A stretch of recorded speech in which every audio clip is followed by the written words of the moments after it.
Hello survivors and welcome to First Aid Spray, a Resident Evil podcast by fans for fans. This is episode 37 and in this edition we go in search of Rosemary Winters and the answers to some very big questions in our review of the brand new Resident Evil Village.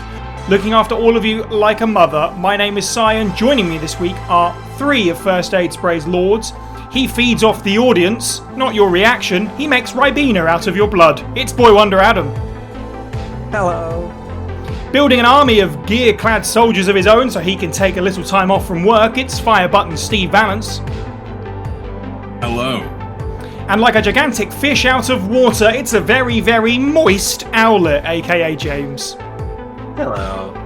This episode of First Aid Spray, like all others, was recorded live on our Discord server. Enter our little world of survival horror now to hear the show early and unedited, as well as join our wonderful community and keep up to date with all of the latest news. You can find a link to the server, as well as our social media profiles, at our website, faspraypod.com. You can also help the show by checking out our merchandise or by supporting us on Patreon for as little as $1 a month, with various tiers each with their own perks. Head over to patreon.com/FASprayPod for a full list and the chance to create bonus First Aid Spray content. It's the big one. We have arrived. It's time to talk about the latest game in the series. So that's the main course. We do have obligatory starters to get through. If you want to get to the bulk of the podcast, as always, you can check the description wherever you're listening and hit the time code up to go directly there. But we will cover a little bit of news from the last few weeks and a fair bit of housekeeping as well. We've had quite a lot going on recently. First of all, thank you to our latest Patreons. We've had a little bit of a wave in the last few weeks as well, which is really, really nice. So thank you to Elliot Edward, thank you to Dalton Smith, thank you to Maverick, and thank you to Happy Smelly, who not just pushed us up to a new goal on our Patreon numbers, but also pushed us beyond it as well, which means we've unlocked a new bonus episode poll, which is now being voted on. And as always, if you are a hunter or a tyrant, you can vote on these on our Patreon. And if you're a tyrant, you get to hear these episodes a month before everyone else. As did you hear our Film Club Mortal Kombat episode, which comes out quite soon, our surprise bonus bonus episode, looking at the 95 and 2021 Mortal Kombat films. We put out our previous bonus episode publicly just before the release of Village, so if you want to hear us talk about Heavy Rain, that's out now in your feed. Scroll back for that. It's a very critical look at that game, I'll say that much, but we all arrived at similar points in different ways, which is quite an interesting one. Now that's what I call survival horror, our series on Resident Evil music discussion. The second episode for that is now out for the general public as well. Steve and I talking about the soundtrack for RE2 Classic. That's over on our YouTube, as is a whole slew of new videos. 5 things we want to see from RE-verse, which was mercifully written by our community. So thank you to all of those guys for putting their ideas into the hat for that one. 5 things you may have missed from Resident Evil Village came out this week, as well as James's Mercenaries runs that he was streaming, and he's put his own highlights over on his own channel. The link's in the description for that, so you can watch sort of the highlights of his first experiences with Village. And there is plenty of new stuff in the works, even literally like a few days from now we'll be dropping a new video, so make sure you subscribe to us over on YouTube. I think that's everything in terms of the housekeeping, so let's move into the news. Steve, please take us away.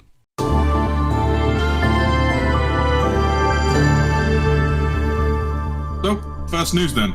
Resident Evil Verse has been delayed until, in quotation marks here, summer. Disappointing, I suppose. I mean, we're all kind of intrigued or above to try it out for the most part. It's a shame, but my standpoint at this point, especially post playing RE Village, is it's probably for the best. It's probably best to let that shadow die down and let people get their fill of Village and stuff like Mercenaries, because I feel like Verse just gets completely lost if it drops at the same time. What say you, Steve? Personally, I am of the agreement. I imagine a lot of feedback from the beta and the way that it was a little bit clunky to get moving, you know, with a lot of connection issues amongst other things. Yeah. They're maybe taking that feedback on board, and obviously delaying it and pacing it is obviously going to work out better, because if RE-verse had been fully available, I guarantee a lot of people would not have played it, like rightly as you said. Not out of any malice towards the game, just a sheer case of Village has so much to it. 100%. James, how are you feeling about waiting for RE-verse? Are you interested at all?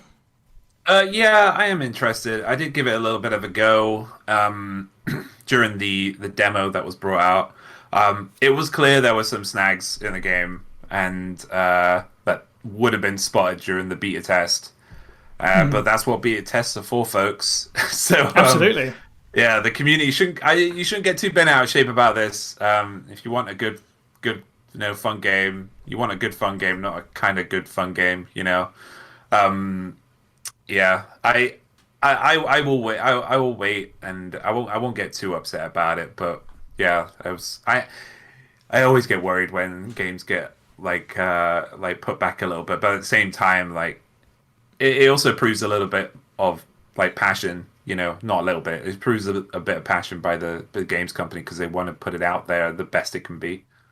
Yeah, absolutely. I mean, everyone always goes back to the classic quote now where, a delayed game is delayed, but it's usually better for it. But a rush game is pretty much never good. So, yeah, any extra tweaking is fine. Adam, how do you feel about this one?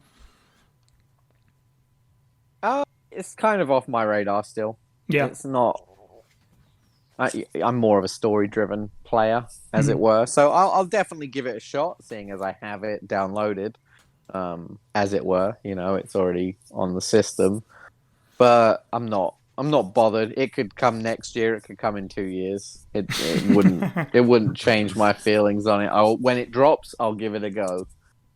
That's fair enough. Yeah, I think it was a bit of a surprise in a way. They haven't really they didn't make any big grand statement of it. It was just kind of deciphered before Village. People found out on the website and stuff like that, and press releases that it wasn't coming at exactly the same time. As long as it's good as Duke Nukem Forever, which we waited so long for, it'll be fine. Oh man, I should hope so.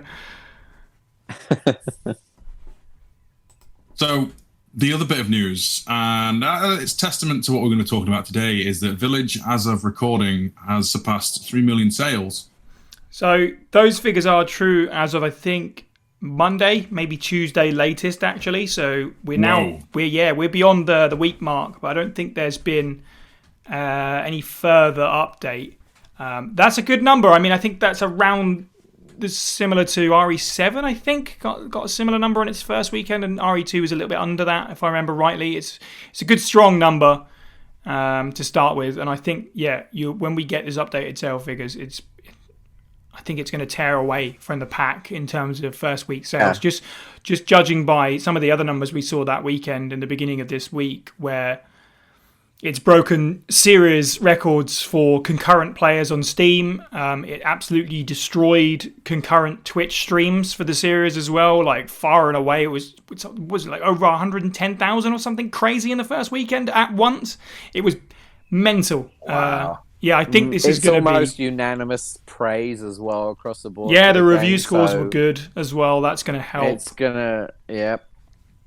We got some updated general figures from Capcom in the middle of the week as well, and they say that RE7 is still climbing. It's now like an extra million on top of what we heard last, which is nice. But I think Village is going to catch up fast. That's my feeling anyway. And it's unsurprising as well, right? Because, it's a nice surprise, but Capcom did such a fantastic job marketing this game and teasing just enough of it to the audience without spoiling the rest of it. Despite what the rest of the internet is saying right now, that's exactly what we wanted, which, we wanted to go into it with fresh eyes, and I think that's really helping this game. Because there's more than just Lady D in it, right? So when people pick it up, they're like, holy crap, there's so much to this game, because of what's been already shown. Yeah, you're right. The marketing was crazy good. I'd say it's testament to the amount of leaks and other foibles and the various things leading up to this game's release that it has managed to come in with a almost thermonuclear blast impact in terms of sales, and that's pretty fantastic. Yeah, I think it's funny because sort of in the last couple of days before Village came out, I curiously listened back to our first reactions to it, and in the news around that time, was the big leak. The big Capcom cyber terrorism attack, and people were saying, various checkpoint names and spoilers were spilling out onto the internet at sort of the end of the year. A lot of people claimed that there was final cutscenes up, and even with that being said, I'm sad for the people that did see spoilers, of course, but I think many of us managed to gladly avoid it, which has really helped. They weren't plastered everywhere, which is nice. It was like your odd YouTube link and Reddit stuff, from what I understand. Right. Well, well done on was Capcom on for maybe cracking down on it then, I suppose. I hope so for future releases, definitely. Yeah, I was on a full I was on a full I had a full wall up in front of me, just nothing could get through all of the tools I put in place so I wouldn't be spoiled for this game. Right. Remember, folks, you can now sort of unmute accounts and take your muted words and tags off of your social media. As long as you've played the game, of course, you're safe now. So do remember to do that. Okay, cool. That is the rather brief news, gladly. We have a lot to talk about. So let's move on to the main subject of this episode, which is Resident Evil Village.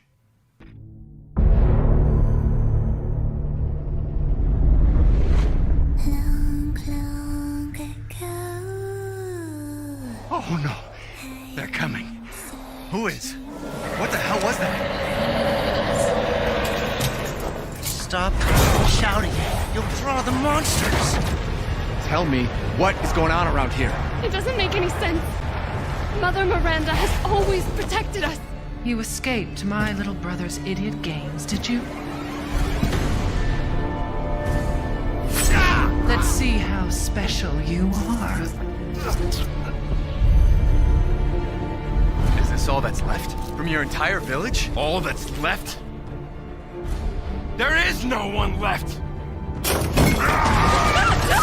We can bust out with this. Lycans and gentlemen, we thank you for waiting. And now let the games begin! There is no safe! Every sorry bastard out there has been ripped in half. Tomorrow we'll all be dead. No, let me go! Chris? What the hell? Why? Ethan Winters. Mr. Winters. Ethan Winters. Poor Ethan.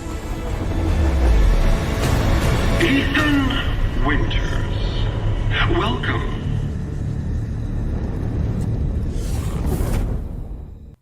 Okay, so at the top, it is of course worth saying that this is going to be a spoiler-heavy podcast. We will try and do our best to save some of it till the end. We're going to talk about story and ending and stuff like that last. But if it naturally crops up, then that may happen. Fair warning, you should play the game before you listen to this probably. But we will save sort of the plot and the lore for later. But big spoiler warning. As we do with all of these reviews of games, whether they're old or new, we're going to talk about everything. I think it's important to give Village the full attention and do a proper big podcast on everything about it. So that's what we're going to do. Hype for this game was high for many reasons. For one thing, this is the first new canonical entry in the series that's released since the podcast started. We've had a few new games, but they've been remakes. So I think we're all very excited for the unknown, the complete unknown that was Village and where it could possibly spin off to and where it's gone. And one of the other things that I remember, and again this was sort of listening back to our first reaction, was we were all very excited to play a Resident Evil game that was set outdoors. It's cropped up now and again in the series, but it not to quite the same extreme that Village was clearly going to do it. And also specifically like the climate, we were all like, snow can be really spooky and stuff like that.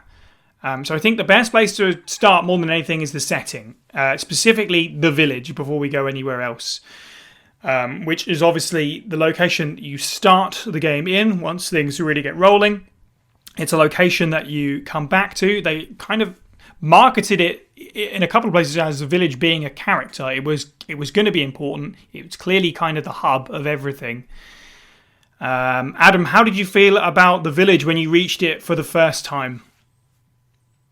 I absolutely loved it. It was immediately apparent the amount of care and work that had gone into the setting. It was intelligently laid out. It looked great. You know, the combination of the weather and like the architecture just gelled really well in such a nice gothic atmosphere. I just really, really loved it. It's just a great little area. It's not really like much we've had to play for before. You know, with 4 being the obvious comparison, right? Having its own sort of village area, but even this felt different to that. This felt more like an actual village through it having more character than you know the Resident Evil 4 version. It just felt way more lived in, and as a fact, way more desolate for not being lived in. Yes, exactly the phrase that I was hoping you were going to say. It felt lived in. It felt like an actual place. And I'm sure Resident Evil 4, when it came out, we were like, wow, look at this, you know, look at the Pueblo, which is probably not what we called it at the time, but we call it that now. But by comparison, it's very much night and day. And that's obviously a lot of that is advancement of technology and stuff like that, and obviously the difference in play style. But yeah, this feels like a real place. Steve, what's your reaction to the village? So it's the first time, you know, when they're in daylight as you approach the village, and before you even overlook and look down, I literally stopped and just took in like the sights and the sound of it. And yeah, it's a believable place, which is scary considering how much insanity happens in this place. And it feels literally like I mean, the only context I have is like, you know, middle of England, Europe, villages and stuff like that, where we used to go there on school trips and things like that. But it very much feels like a place where people would have lived, and most places look unique enough on the inside to identify them as to being a person's abode, as opposed to just like, you know, a generic shack, which, no offense to RE4, you know, we love a bit of RE4. They all kind of felt very samey, whereas here, the houses all feel real. And the way that the village is laid out, it's very much a ominous disquiet to it all, especially when you just stop, when you're not running around or blasting things, and just stop and listen to like I don't know how you call it, the desolation of the whole situation. And it got under my skin in that pleasing kind of way. It almost found it reminded me a bit of like, there's like abandoned settlements and stuff like in Fallout and other open world games, which have got more a post-apocalyptic thing, or Stalker, stuff like that. Felt very much like that, where, you know, this is a place that was normal at some point and has gone horribly, horribly wrong. You get that feeling of there's places telling a story. If you look at it, you know, something's happened here, and the location it's spelling that out for you. You're 100% right. And I mean, people who follow me on Twitter probably realize that I'm one for screenshotting games. Specifically, I just do it with Horizon Zero Dawn all the time, let's face it. I didn't do it too much with Village. One of the reasons being that I didn't obviously want to drop spoilers all over the timeline, potentially, for stuff people that didn't want to see on release day and stuff. But I did stop exactly where you said, right at that cliff edge, and just snap one there and put it up, just to say, you know. I think we all stopped there. It was like, ooh. That might be, and I know this is a series about horrible monsters chopping your head off and stuff. But that probably is the most beautiful moment in Resident Evil to this point. Like that, standing on a cliff face. We've never had anything like that I don't before. know about that. Really? We've had Steve Burnside getting killed. Different strokes for different folks, I suppose. But I'm going to say power to the RE engine, because I feel like although that shot is truly like a magnificent vista, there are many places, especially, I mean, mostly across, you know, you can find those odd perfect spots in any of the RE engine games, but there are a lot in this where you can just stop, take a breath, and just admire the level design and scenery. The doll's house with the waterfall behind it. Yeah, that's exactly. a great. Yeah. Oh, 100%. Yeah. James, what did you think about the village when you first entered it? Yeah, I'm glad you mentioned like the beauty of it, because this is a game that is completely neutral color in palette, right? Which, you wouldn't typically think that's a point for beauty, right? But when you see that, I did the same thing on PC. It's a bit weird to do screenshots, so I just literally just did a screenshot through Steam. Right, sure. But yeah, like it's so pretty, and all you see is like, dark grays and whites and maybe the occasional flower, but it's still so pretty, so beautiful. But yeah, so to follow off what Adam said earlier on as well, like the architecture of this game, of the buildings and the culture you're immediately thrown into is very clear. As soon as you go down there is so much detail in this village. Like Muzu said earlier on about the bins, they had modern bins. I got here in my notes, like, they have green bins, and like we do, Yeah, it's recycling day. Yeah, exactly. Recycling, yeah. Well, that's it. I mean, modern problems require modern solutions, I guess, like, they have trash just like anyone. I feel kind of bad for them, though, because it's like, this place is not level, so man, taking those, if those are full bins, taking them out, that'd be a trek, but... Flipping on the ice. Yeah. But yeah, like the furniture, even the outfits, it's all so unique. But also the village is sprawling, and it's really oppressive to the player and Ethan. It's precisely what Capcom were going for here, and I really applaud them for that. I felt so confused when I first, like, the first words out of my mouth after seeing that wide vista of the region was "wow," and then followed by "what the beep happened here," which was echoed almost immediately after by Ethan. I was fully immersed in the storytelling with what they did, like the images that they showed you. That so much storytelling was done without dialogue. I wanted to check every corner because of that as well, to see what I could see. But yeah, also, we've spoken about, like, it felt lived in, and for a very long time, right? And this is an Eastern European village. European villages, towns, cities have been around for hundreds, thousands of years. And it felt like that. You could see all the generations living here, even, like, through the art pieces on the walls, the furniture, or the buildings themselves, like the church, like that you see just next to the graveyard. And it's also another thing I want to talk about is kind of your first introduction to the village. Like, it seems unassuming, even with the ambush. Like, it seems unassuming, but it is a threat throughout the game, because every time you come back, like, there's always a new threat for you to fight against or to deal with, and it does feel living.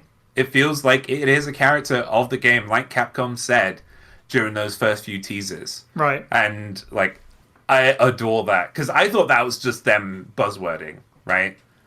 Right, but it wasn't. Like, it does feel lived in, and as we'll go into later on, it clearly is living, and there is something else underneath it. I think it's important, actually, because you've sort of moved us in the perfect direction to point out that it feels real, and yet it's wonderfully designed from a gameplay point of view, because it's, especially when you first sort of touch down and wander around, it's a little bit disorientating, as those villages, that are hundreds of years old probably are, because they just sort of grow in strange ways of what's necessary. It's not a grid or anything, like a traditional modern city. It is this sort of like winding pathways with buildings in all kinds of different directions of different shapes and sizes and stuff like that.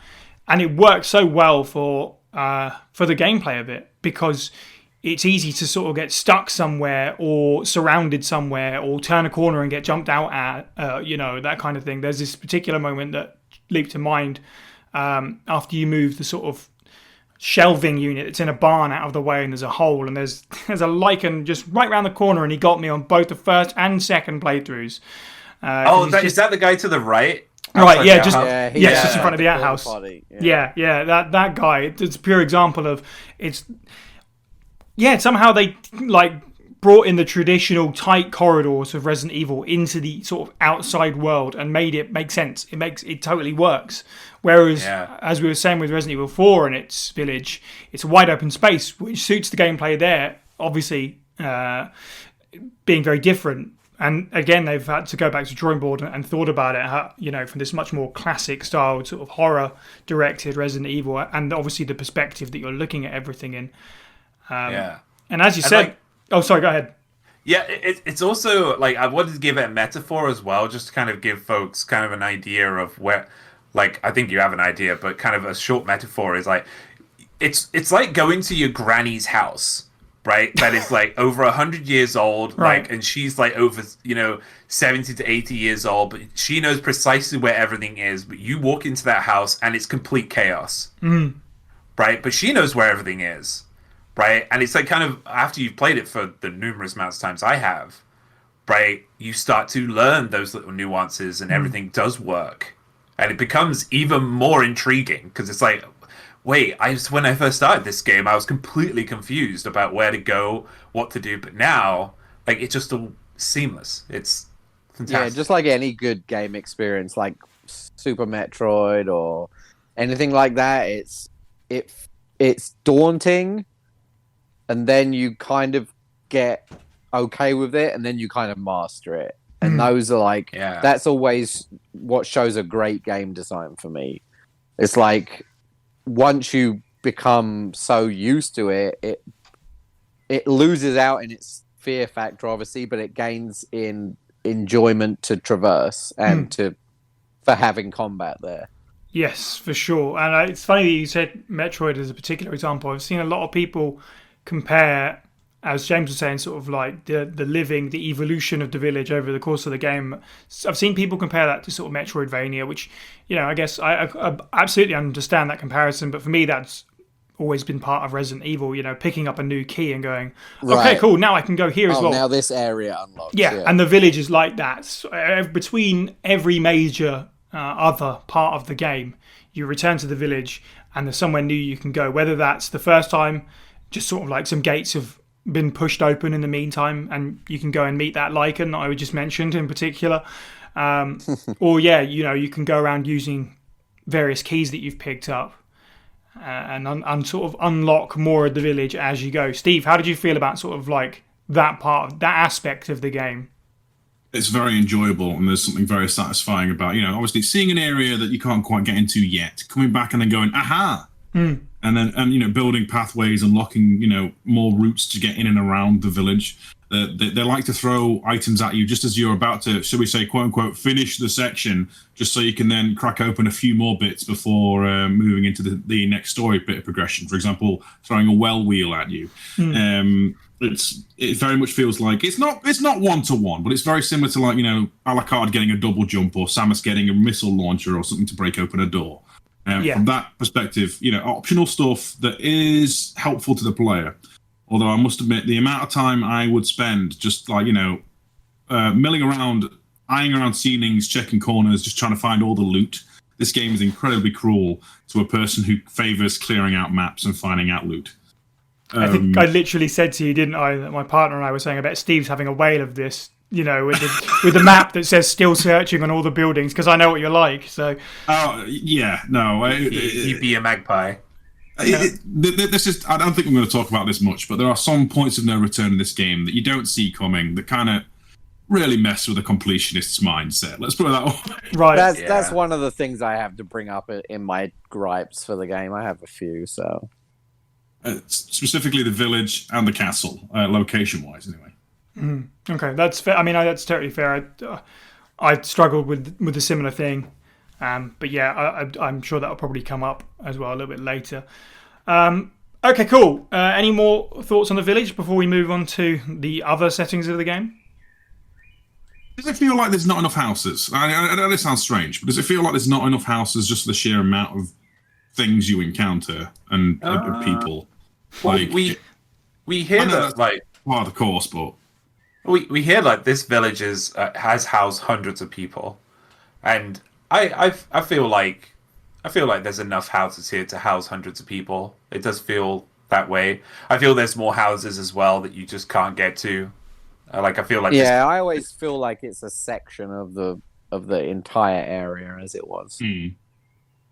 Yeah. I get what you mean. There's way more like lichens and stuff than there are houses to house them. I mean, even right at the start when you get yanked into some floorboards. But then they had industry there. I mean, look at the size of the sawmill. So you need workers. You know, there's plenty of industry. You know, I'm sure there's got to be shops and stuff. Like it still needs all of that kind of thing. So a bit past the broken tractor at the start that blocks off the main road, there is in fact a SPAR shop. Exactly. There's always a SPAR somewhere. Right, so let's talk about some of the other various settings of the game. The castle, the house, the reservoir, the stronghold, the factory, etc. So I guess, I'm not really sure where to start with this one. I mean, I guess the castle is the first place you go to. And as we said in the news and stuff, it was a big part of the marketing almost. And it makes me wonder if people were upset with not how little time, but perhaps it would have been nicer to spend more time in there. And I think I would have liked to spend more time in the castle, definitely. It's a great location, and it obviously feels very throwbacky in a nice way to more classic Resident Evil, RE1 and stuff like that. But you know what? I'll absolutely sacrifice it for the amount of variety that this game brings with the locations that I just mentioned.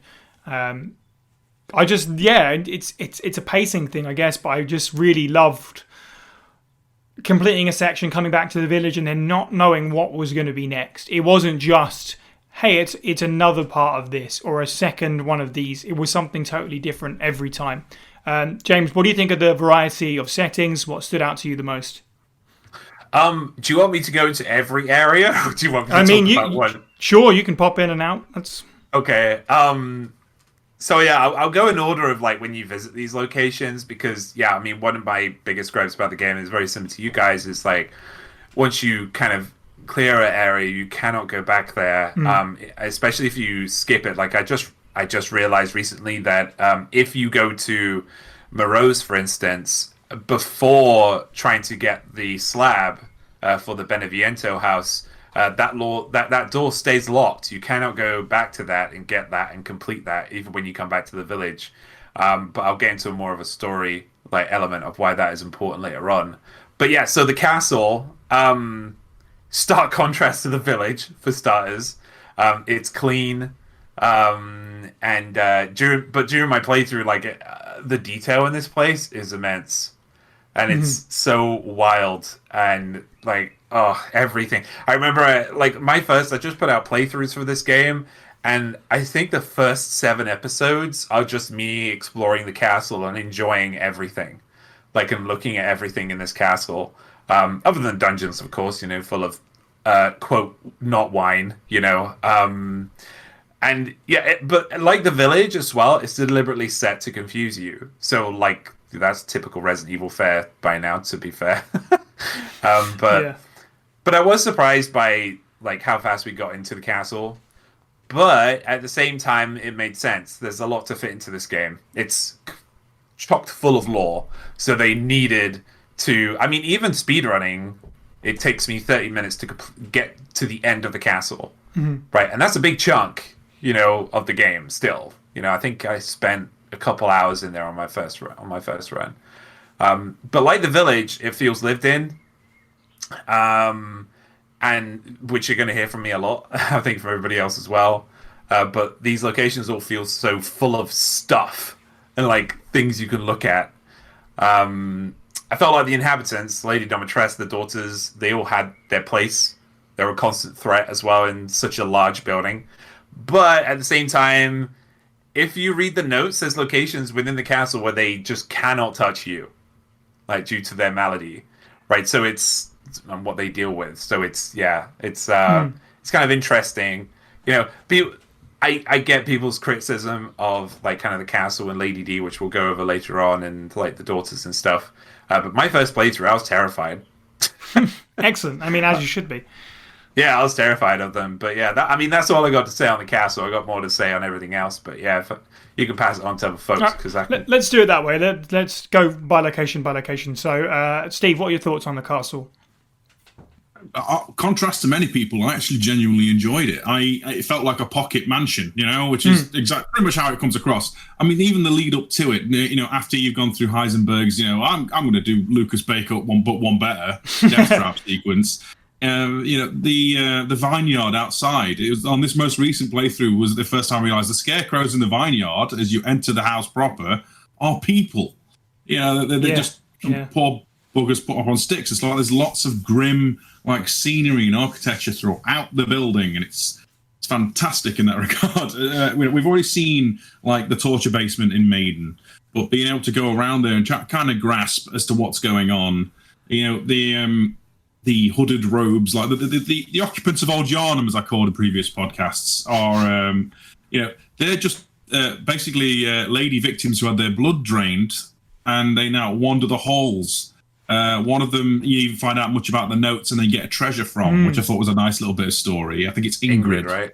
Yeah. And they've got the same necklace as the villagers wear. So obviously, this is the fate of villagers who go up to the castle, a place of blood and death. But the actual location itself, the way you go around it, I would argue is a little weak. It's mostly linear, the path you have to take. You'll have a little spoke here or there where you can poke around and maybe find a bit of loot. But up until getting the iron key, or is it the Dimitrescu? It's pretty much a linear path. Most speedrunners will do the castle in one way, although there's a point where you can diverge, which is a shame. It's not like the original mansion where you could spiral around it and take all sorts of different routes. That being said, architecturally, it looks like a very posh person's home. And just walking around those kind of places again takes me back to school, which is a strange thing that I brought me going on school trips twice. There's lots of fancy houses in England that look exactly like this. Okay, maybe less of the vampire stuff. Maybe it is England. Maybe, but it feels very much like a real place. That's the eerie part for me. The courtyard. I spent way too much time in there trying to find loot. That may be why it sticks in my head a little bit too much. And the rafters, the rooftops, the fact that you go from top to bottom in this place, and it's not even halfway through the game by the time you're out of it, is pretty amazing. Yeah, it's I agree with that completely. It is a shame, perhaps, that there aren't more routes to sort of solve your objectives. As I said, there's one sort of splitting point where you can do A or B in whichever order you like. I do like that the sort of some of the areas come back on themselves. So if you're in the courtyard and you take a left and you come back up to the second floor of the castle, that's quite nice. And you just sort of touched on it at the end there. The rooftops was another one of those moments that really stood out to me on the first playthrough for a few reasons. For one of all, the enemy took me by complete surprise. But also, it's just so different. I guess it's also because specifically, like we were saying, the castle feels like very classic Resident Evil, the Spencer Mansion, very easy comparison to make. We never got to go on any rooftops before, so it really stands out as being something really cool and different that we've never done. Adam, what do you think of Castle Dimitrescu? Yeah, for me, again, I'll echo what you said in terms of Spencer Mansion. It felt very much like there are parts of this game that feel like homages to me to the series. And this definitely felt like a mini mansion. I really like the flow of it, though. It's not super quick the first time you play it. I think all of us on our first plays were around 9 or 10 hours. Yeah, maybe even more. And maybe even more. Right? I think mine was just under 10 hours. Mm-hmm. So I spent a decent enough time in every location. So I don't really understand the criticism. I understand that once you learn it, you can get through the game really fast. But I think that's good. I think it's good. Resident Evil 3, for as much as the remake, I do love it, but it was fast even on my first playthrough. My first playthrough of that game was 5 hours or something, and I was like, oh, okay. Whereas this, for a linear single player story, I think 10 hours is great. And just being able to do it super quick is also great. So best of both worlds. Yeah. But yeah, we spent plenty of time here, and I love this location. I think it's beautiful. It has a lot of interesting rooms. There's a lot of, just like the village, there's so much to read into. Like James, who was like, oh, wow, it's clean now. Whereas it's funny because when you said that, I didn't even consider it because it always felt dirty to me. A place where but James is right, in like the main hall and stuff, it's meticulously clean. It just doesn't feel that way, which is great. It is kind of gross. The people that live there are, for all of like the whole like we all love Lady Dimitrescu and the daughters, they are like really just horrible, gross, weird creatures. Yeah. There's also, you mentioned that, there's also kind of, with the messiness, I think they know that, right? It's like everything looks tidy, but as soon as you go into that main hall, there's that cup that just hasn't been cleaned. It's like right, and I think it's a reflection on the ladies themselves, because like at first glance, for all intensive purposes, they're like pretty ladies at first glance, but then you look closer and these three are just made of flies. And this one is like got some weird green, like if you actually look, she's like going green in places and stuff, and it looks more rotting than at first. Oh, it's just a big woman. Oh no, it's kind of a weird big like rotting woman. And all the sort of like, just like the cup, sort of like the places of disarray are always areas that are tucked out of the way. Like the kitchen's kind of a huge mess. Right, because they don't go there, I assume. Right, exactly. It's literally, right, they have the servants, and it's literally just like buckets with blood and stuff, and some fruit, and that's about it. And they're not really that bothered. That's a testament, really. I mean, KDB brought us up in the chat, the amount of effort that are put into some of these rooms, and you're only in them for like maybe a handful of minutes, even on your first playthrough. Oh, yeah. The level of detail in most of these places, if you look around hard enough, you could probably piece together exactly what happened in this room, or what the tale is, or whose room this is in the building. It has thoughtful structure, and it has, it has a bathroom for Lady D with a giant bath, because that's what she would need, and just next door is her big pool of blood. The normal stuff a house has. And mod cons, mod problems, mod solutions, exactly. Yeah. And in her bedroom, clean my blood jacuzzi. We talked about this in the Discord server this week, but in her bedroom, she's got that mannequin with another version of the same dress on it, because why not? And that got me as a jump scare on my second playthrough. So well done to Capcom on that one. Same thing, Si. Same thing. Yeah. I did the same. I caught it out of the corner of my eye, and I was like, "Oh!" I love that. So speaking of hiding darkness, let's move on to the second location. Probably the location, without doubt, that's the most talked about on social media. AKA the most deeply unsettling moment in video games. Yes or yes. It's one of these places. So by coincidence, in the sort of 3 or whatever playthroughs I've done, maybe a few more now, but the first 3, my partner had been there for this section every time, and she just watches me play it just to watch my expression sort of like crinkle and change at certain points. I'm of course talking about House Beneviento, the dollhouse with, that thing. Steve, what did you think of the house? Just to run up to the house is like through a nice quiet vineyard and a graveyard filled with dolls. And this is a location the Capcom was so confident about. One of the earliest bits of concept art and the information about it is they pretty much nailed this house from the get-go. Yeah, so true. That terrifies me, because this place is the stuff of nightmares. Right, I don't care what anyone says. Like, it's just a house filled with dolls, and there's a little silly PTV in the basement. It scarred me. Like not going into gameplay too much yet, but I will let you know that the first time I played this bit, it must have been about 4:30 in the morning when Steve finished it. And I have never in my life wanted to put the pad down and just go outside into the fresh air and just like breathe. Like this place oozes an atmosphere that I cannot believe Capcom were like. I didn't know you had it in you, Capcom, right? because like not trying to be funny. Silent Hill's meant to be the scary one. Resident Evil's meant to be the fun actiony one with a bit of sci-fi. You're like a weapon to surpass PT.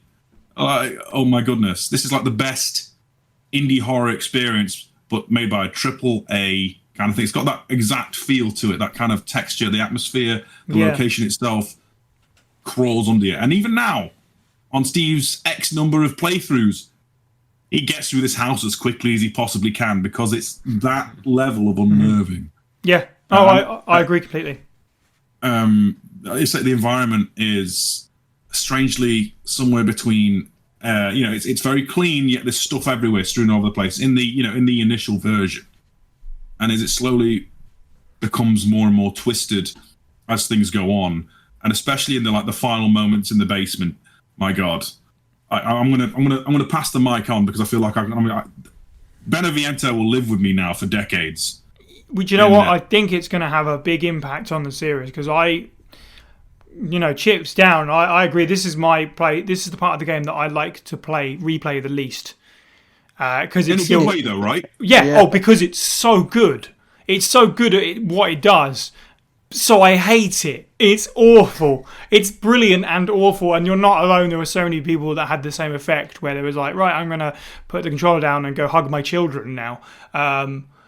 Luckily, my copy turned up much later than expected. It kind of works out in my favour. I did this sort of bright and fresh in the Saturday morning after the game came out, and it still had that impact on me. So on the second playthrough, when it was like 9 p.m, I had a different experience with it altogether, or the same experience, just amped up. It is incredibly effective in everything it sets out to do.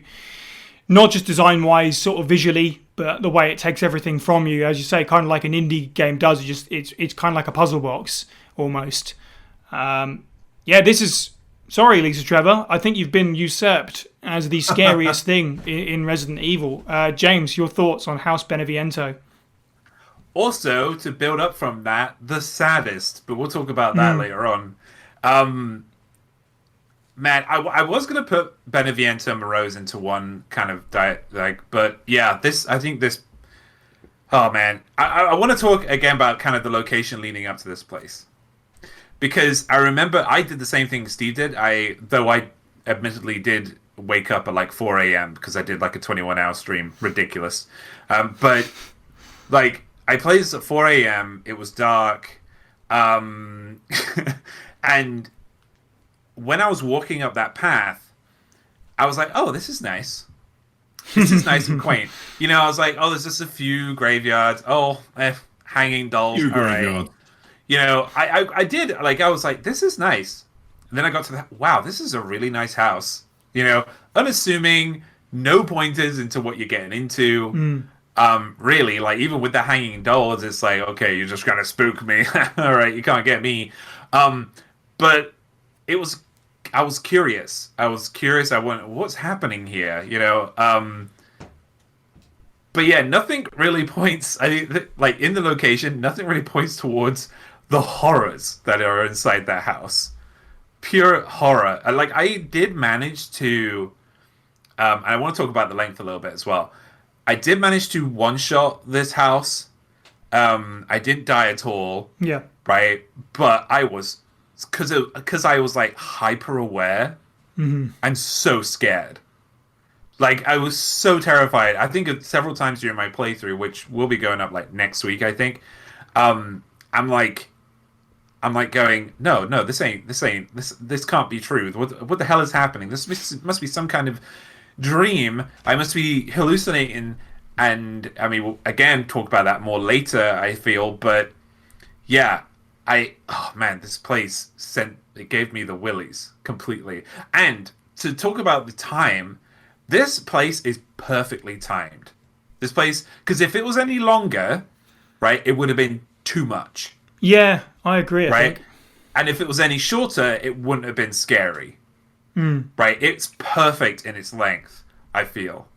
Do you think it's got a good soundproofing? What with the waterfall outside and the screams downstairs in the basement for the players? I mean, this house is that house is beautiful. When you walk in there, that house is so pretty. I feel like Boomer James would definitely live his life there. You know, it's Boomer like James. that's my aesthetic, right? Just like there's a waterfall outside I can go behind to find some treasure. I'm in a mountain peak. You know, I'm in a nice house. Oh man, it's Just scary. don't open that trapdoor. Just don't go down. Yeah. Oh man, it's such a great part. It's my favorite part of the game. Like, because it's in terms of the location, because I had no idea what was gonna like happen. Like, I remember seeing the dolls, and then you walk in and you see a couple of dolls. I'm like, haha, okay, I live with dolls in my room, like that, precisely like that. I have porcelain dolls in my room, right? They're in my corner right now, looking at me, right? And I was like, okay, this is just somebody who just collects dolls. I'm not gonna like kind of, but also, why are they here? Wait, what? You know? And yeah, then getting deeper into the story, and then it just like out of nowhere, freaking getting attacked by Angie, and then I was like, no, I don't like this. And then the freaking nursery rhyme, no, don't like. Need to get out of here as soon as possible. Need to leave. I have a question for my fellow podcasters. The ending sequence of House Beneviento. Is that what we were all pretty much expecting from the get-go? But then the bit in between is the bit that tears us all open. Is that a rough expectation? Right, yeah. You know, you go in and you see the doll painting and you go and you're like, okay, this is where I'm at. This is what I'm going to face. Oh, you could have given me a million tries. I never would have guessed what was going to be down in the basement.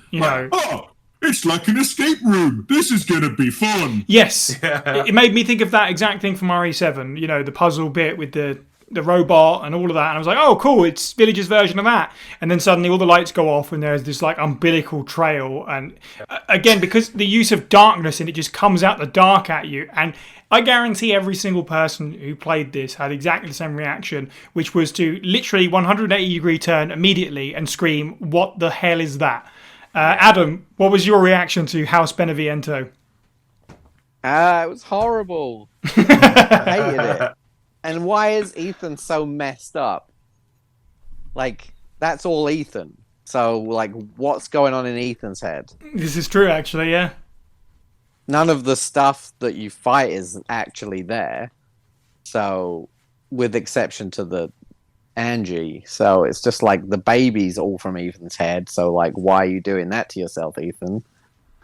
Like, I got a theory there for you then, if you like. He's obviously keenly aware that this child is, and we talked about this like way before the game came out, this child is important because it's going to be different. It's the child of two people that have been infected by the mold. So maybe this is his fears of, you know, what would happen. That's a good call. Maybe his fear is that his child is actually a monster, which is why he's like conjuring that. I originally thought that Mia had an abortion or a miscarriage. Like, that's dark. I'm sorry, I just jumped out. Just from the radio originally, when she was like saying, no, I don't want to tell Ethan, and she said it will ruin our family, and I figured when she said that she included Rose in that, because normally if it's just two people, you don't generally refer to yourself as a family, or at least in my head, you know, like, sure, that's a thing. So I was like, oh, is this like another child? And then I was very quickly clicked that, like, oh no, this is just Donna giving you drugs. Mm-hmm. So you're just super high on her special flowers.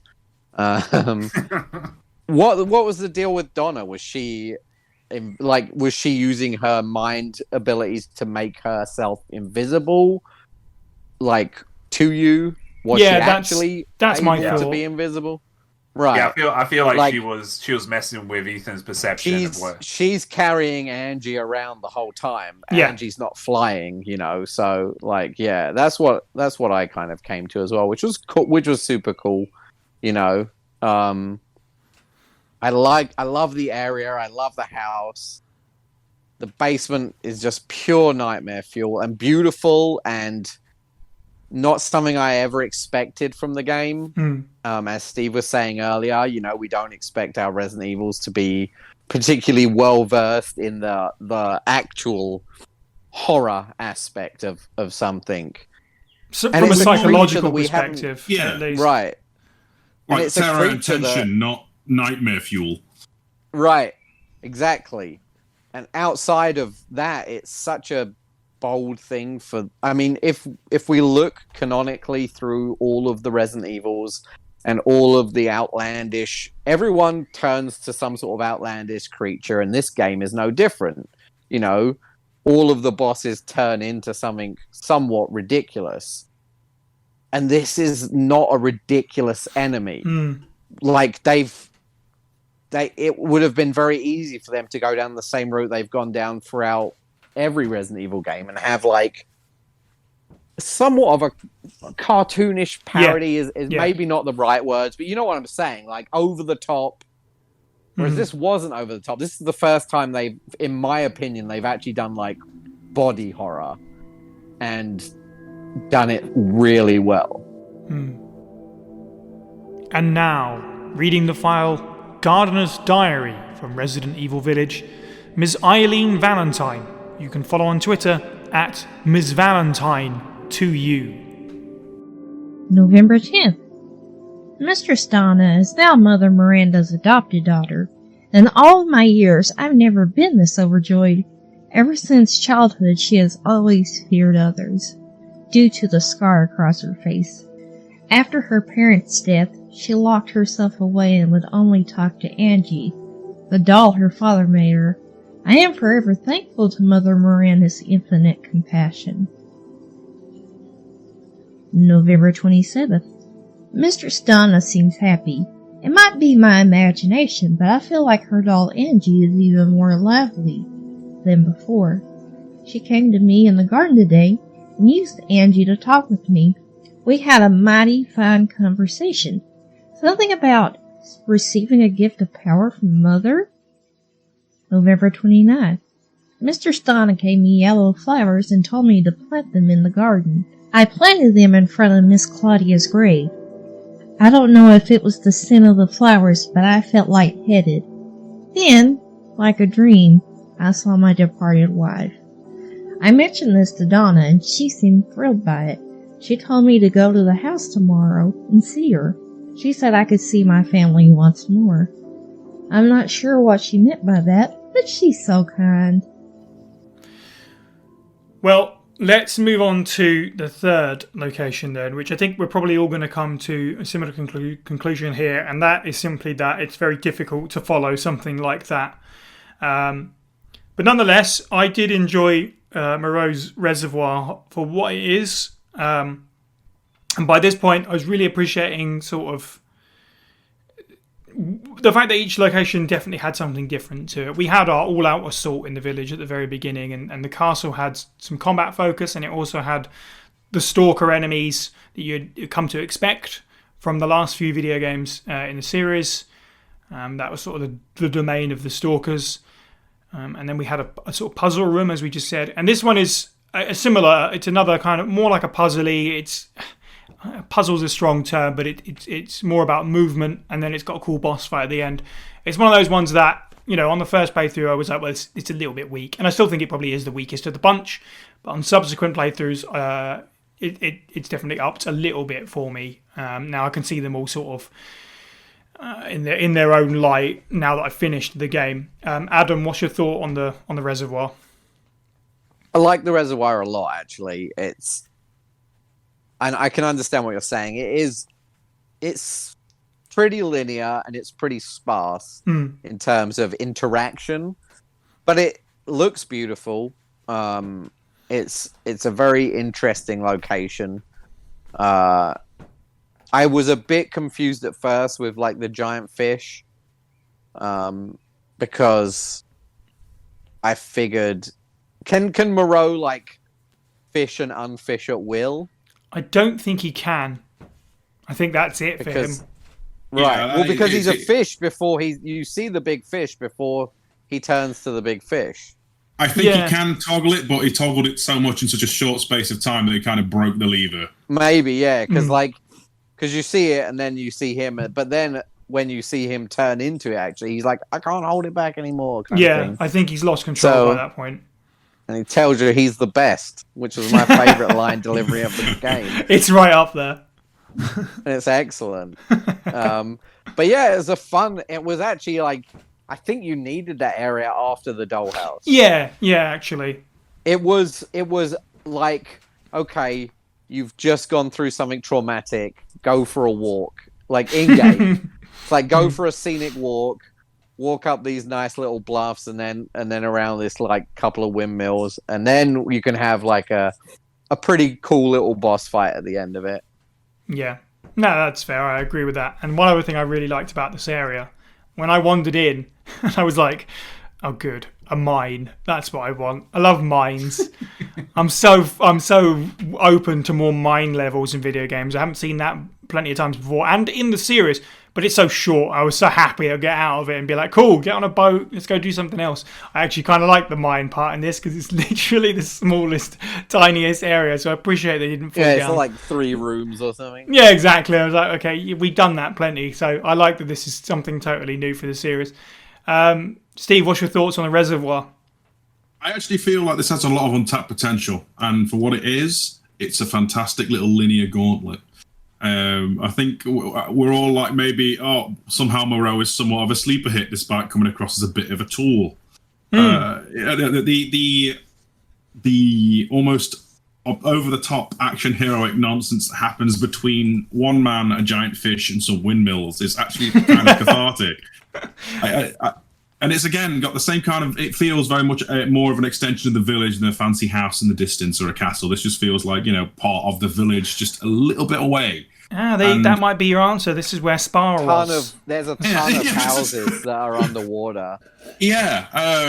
Something happened there. Why would you build houses in a reservoir? It's strangely that I feel like that there's not enough time spent here. The bit at the end in the arena, particularly the houses covered in barnacles, gave me spoilers for Bloodborne. In the DLC for Bloodborne, there is a area called the Fishing Village, which is an ominous, like, creepy place, very much of a similar aesthetic. Kind of wish we got more to know about Moreau and go a bit deeper into that, like, washed out, barnacle covered, like, wasteland there. It all very much feels very otherwise on par with the village for me. The location very lived in, very interestingly designed, dilapidated and falling apart, and some of the most cheesy one-liners in a video game this year, at least. Like, caught myself a big one. Mm-hmm. Yeah. I'm just internally thinking, Ethan, we're going to die right now. We've just been told that someone's the best, and they're trying to eat us. It's also, this is the first place Steve died on his first playthrough, by the way, same. because he didn't realise. Yeah. I had the same thing. You step out onto sort of the, bits and pieces and got swallowed, did you? Yeah. Horrible death scene. Horrible death scene. I have a fear of being swallowed. I tried to die in every area on purpose, just because I want to see what the death is like. If you haven't died to the baby yet, don't do it. Yeah. I've seen an Alcina one where she chops your head off and then you see your body fall down. That's pretty cool. Yeah. Anyway, speaking of the baby, by the way, not to backtrack too much, but my first playthrough in the Beneviento house, I'm going to pat myself on the back here, for I only saw that thing in full view once, and that's at the elevator door. Anyway, back to that's how much of a scaredy cat I was. The noises it made. We didn't even. Yeah, that was enough. No. Yeah, we'll get there definitely. Yep, same. Yeah. But the not fishing village from not Bloodborne is a fantastic location with I feel like untapped potential. As it is, it's a nice, relaxing area in comparison to what comes before. And I would argue, I know a lot of people are going to be going on about Heisenberg later, but there's an area in between Heisenberg and the reservoir that I kind of feel is the weaker of them. Right, that's fair. The stronghold. In comparison to that, I would say that this place actually has its own unique aesthetic. Its design is pretty cool, and it even has a modest amount of puzzle, and you have to use your brain a bit more than most areas in the game, I would argue. Yeah, well said, I think. James, thoughts on the reservoir? So when I did the reservoir, when I did Moreau's area, I started to realize something. And it's like each area, I mean, this is pretty obvious, but I think it needs to be spoken about. Like, but each area is personification of the lord or the boss of the area. So like there's the noble ladies of the castle, there's the unassuming Beneviento house, And then there's the personification of chaos in its appearance of the reservoir, like the mind of Moreau. It's swampy and dilapidated, but even with that chaos, Moreau's, and we've mentioned this as well, Moreau's land is the most linear of them all to go through, and that's because it's a reflection of his mind. You know, and that's kind of, you know, I really like the reservoir. Like, it was very, you know, it was very like point A to B to C. Like, but it made sense because as you get to know Moreau, like, he's not a complicated fella at all. You know, he's a jealous character, but he's also doesn't have the mental capacity to kind of, you know, have all these traps and puzzles and things, because he just wants to impress his mother, you know, in Miranda. Fair play to the guy, James. The first time we interact with him properly, the first thing we see him do is vomit on his own food. So he's not having a whale of a time, is he? No, exactly. Like, he's having an awful time, and I really felt for Moreau. Like, you don't. I mean, to be honest, I've been feeling for almost every single character in this game, but like, I really felt for Moreau, especially when, like, we laugh at it, right? And I did laugh at it when I heard it the first time. But whoever voiced, I'm not sure whoever voiced Moreau, but whoever voiced Moreau, they got, like, when he says, "I'm the best," like, you can feel that he doesn't believe that, you know, and that's really sad. And like, he's just doing his best. Basically, he's doing the best he can. Yeah, and this was also the first time where I died as well. I died to him in the boss arena, and it was to his rain of acid. Like, when he goes up on the roof and he starts raining the sky with acid, I was like, wait, what? I'm dying. He's been saving that one, James. He's been saving. The thing is, I didn't see him. I didn't see what he was doing, and then I just started dying. I was like, what? What's going on? Yeah, it was kind of a cool place to die, because I realized, I heard him say, "I've been saving this one," you know, and I was like, oh, what has he been saving? Oh, okay, I'm dead. But yeah, I love this area. I don't need to say much more because I think everybody else has said, but I just wanted to say how every area, and I'll talk about more of Heisenberg's factory as well, but how every area is personification of the character that is in charge of it. I think that a great standout moment that kind of backs that up as well is that sort of the first two MacGuffins that you have to get at the end of each area, you have to scrap for it, basically. But with Moreau's, it's just literally sitting there. And he even picks it up. And again, one of my favourite lines from the game, he just goes, "I'll just be taking this," and that's it. And like, he's already got it right at the beginning, but then of course they have to go through the whole boss fight and stuff like that. So yeah, Moreau's just left it out because, yeah, bless him, he's a little bit simple. Yes, after that comes the Stronghold, as Steve mentioned, and yeah, I see what you mean. Definitely, it's the least characterful. It's not one of the Lord's areas. There's not really much to it. I don't know if we need to say a whole lot about it. It's a very combat-focused area. You do get to have a bit of a showdown at the end, I suppose. Steve, any more thoughts on the Stronghold? It's nice to see that RE4's island still lives on. And yeah. It just feels like a Gauntlet onslaught with a little bit of castle architecture, but of a different kind compared to, like, you know, if House Dimitrescu is classy, this is just boring and soldiery. The little glimpse you see of the underbelly, where you see the Lycans doing their thing, nomming on corpses, great shot. The little like crystal cave, fantastic visual. Everything else, bland rock. The tower of the red exploding barrel, that's what I call it. Yeah. Adam, any thoughts on the Stronghold? I feel pretty much the same as you guys. I always forget it's coming, no matter how many times I've played this now. I'm like, oh yeah, before Heisenberg, it's the Stronghold. I do like it, though, just for and I think the reason it's included is just to up the pace a little bit. You know, you've just done the Dollhouse, where you don't really have any combat. You do definitely get a strong gameplay experience, but you haven't really had to combat. And then Moreau's section is kind of... It's light in combat. There's a couple of areas, but it's more of like a little exploration hunt type thing. And then it's just cut with this nice burst of action just to get you kind of refreshed into like the speed of the game again as it kind of amps up a little bit for the factory. Mm-hmm. Yeah, I agree with that. James, thoughts on the Stronghold? Yeah, right. So I'm going to be a bit negative about like the Stronghold, but it does have my favorite file. It's just before the Urias fight, and I just want to repeat it to everybody because it proves, and it's going to tie into something later, but it proves that this place is much older than we initially expected, and it's the officer's note. Mm-hmm.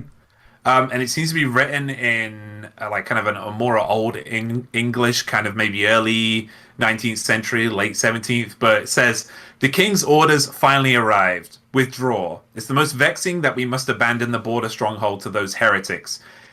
If I had but a little more time, I know I might be able to turn the tide to this battle. Nay, I should not put on airs. It is my curiosity that ties me to this place. There are a number of ruins in the vicinity which the locals say are very ancient. The ceremony site with 4 giant statues, the caves with murals carved on the walls, the stone plinth they call the giant's chalice. Where did the people who built them come from? Where did they go? It irks me that we must abandon this place without knowing." Right? I love that file because it gives you a time frame. Right? However, that area, not great. But I understand why they put it in. They're like, oh, we need to put like this 15, 20-minute first playthrough section in just to like, because they want to show how kind of messed up Heisenberg is. And also you want that big showdown with Urias. But it does kind of showcase like what Lycans are. Like they have a den, they have a cave, they have an alpha, they are horde mentality. I think my first playthrough and also in hardcore of that den, I died several times. It was tough. It was tough to get through, but I understand like that bit kind of lost its luster. Yeah, for me. But I think the Otto's Mill was pretty neat. Like the cannibal area. That was one place that I completely skipped on my first playthrough. I ran right past it. Me too. I missed it entirely. See, certain people got Mathematician on the first playthrough, didn't they, James? So we suffered through all of the optional boss fights. Yeah. Yeah, that's a great little area before the Stronghold. There's a lot of cool atmosphere in there. And I definitely want to talk about the optional boss fights as well. Honestly, right, aesthetically speaking, the mill, and I know it's only like 3 or 4 rooms and a little bit of a lead up to it, is more compelling than the Stronghold is.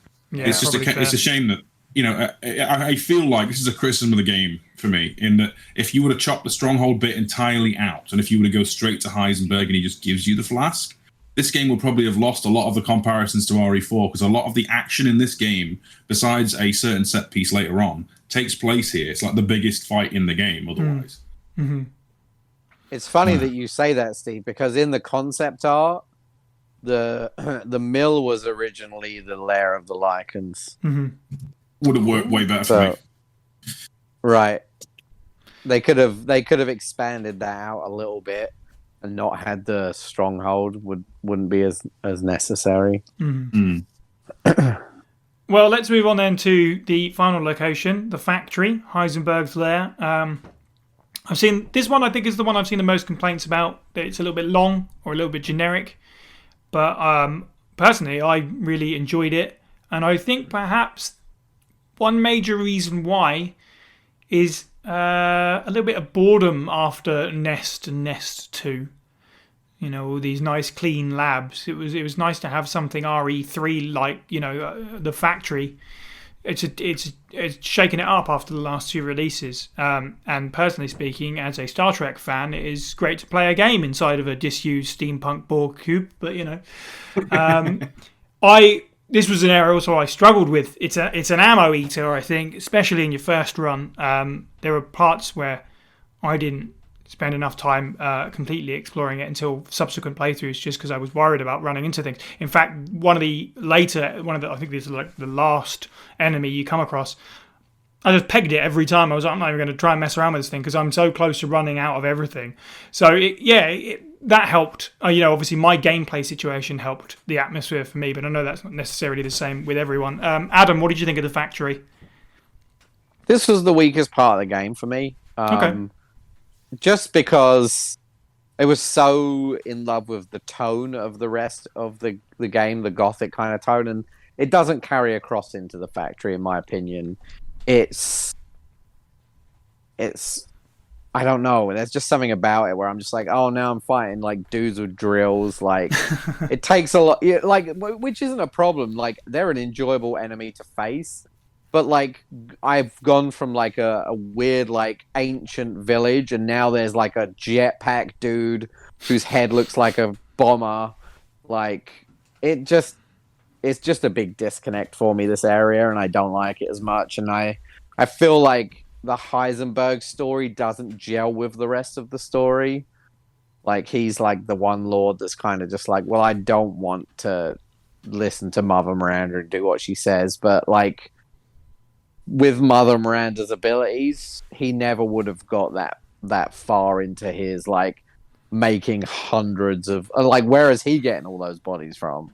For like making weird metal parasite soldiers. It's for me, it's the bit that kind of like, for want of a better term, jumps the shark a little bit in terms of the rest of the game. It just doesn't fit in this weird little like mutiny type thing he's planning with all these weird soldiers, and like why? It's never really like I get it, you don't like Miranda, but we're never clued in enough as to buy into that relationship. It's fine for the others because they kind of toe the line. They're just like, oh, like the way I see it is like, Miranda didn't choose these people, obviously. It's whoever was compatible with the Mutamysite and the Kadu parasite that she came up with. And, she's fine with Lady D. Lady D kind of talks to her most comfortably. So she's like, it feels like she's like, Lady D feels like she's the proper one. I'm the one that Mother Miranda likes, like, because I'm the most quote unquote normal. And then, Moreau obviously is just a bit of a simpleton, and Donna we know the least about, I feel like. But that's kind of the point. We want that mystery. But when it comes to Heisenberg, it just feels very forced to me. Like, he doesn't I don't understand Heisenberg's ambitions like I understand the others. Right. Because it's more complex, which is fine, but they never really tell us why. Yeah, there's some things to there's some things to dig into there when we get to like characters and stuff and stuff. Definitely, you've definitely touched on things that I agree with completely. In terms of dudes with drills on their hands, I will say one thing. Literally just before you encounter the first one of them, I was thinking, we've managed to go through a Resident Evil game up to this point without having an enemy with a power tool. I was like, I can hear a noise. Here comes inevitable chainsaw enemy. So I was quite happy to see something slightly different. I'll say that much. You mean 3 chainsaws strapped to... True. Yeah, that. James, what's your thoughts on the factory? Oh boy! So my first venture into the factory was horrible.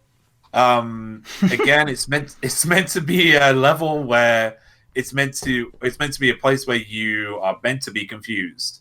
Yeah. Like, it's meant to confuse you completely. And again, I'm going to go into that personification theory of mine. Heisenberg is smart. He's a genius, right? To the outside, and like to the outside observer, like you feel like he knows a lot more than he's kind of letting on, and it kind of shows in his factory. It's complete chaos to like if you go through there the first time, like, wait, do I go left here or right here? I can't remember. Wait, listen, right? For the first 4 playthroughs, I was doing a full 2-minute run to the forge room, right, without realizing that I could have just gone downstairs, like from the actual elevator. Like I was losing my mind. Like I was like, this can't be right. You know, it can't be.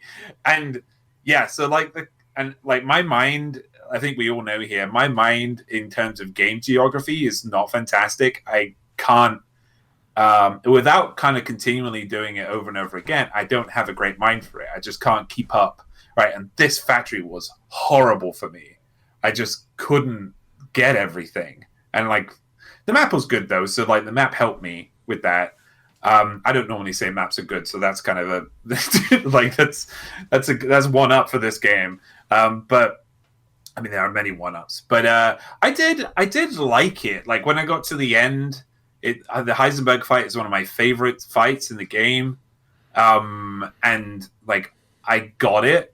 And I also feel it did kind of fit because every single person like had a different angle. And like his angle is that he's smart and he wants to, you know, create the without sounding like alien fanboy, the ultimate, you know, the perfect organism. Like he wants to make a whole army of those, right? And it, you know, so he could fight back against Miranda, you know, and because, you know, he'd gone absolutely bonkers. Yeah, so I did like that, and I liked the shift. You know, I like the steampunk aspect of it. And like you, Sai, I was like, oh, sweet. This is like Star Trek and cyberpunk. Like, I love it. You know what? There's nothing that can be changed because it's meant to be confusing to you when you on your first playthrough, on your second playthrough, third, fourth playthrough, like it was with me. Like, it's meant to be confusing because he is a complex character. Like, and he is like meant to be like he's meant to be confusing and not, you know, you're not meant to know his full. And it's like that factory. Even though I got mathematician like first time, but I must have spent like 2.5 hours in that place. And it's meant to be the bookend, right? It's meant to be the bookend to the game, and I think it's a good bookend. And I don't really have any criticisms of it. You know, because my criticisms is mainly due to my own personal skill. Like, so I can't knock Village down, right, for my own personal skill not being good enough. Because I know that probably Steve, you know, went through this place and, you know, it was like he freaking beautiful mind that this whole place and figured out where everything was, because Steve is amazing.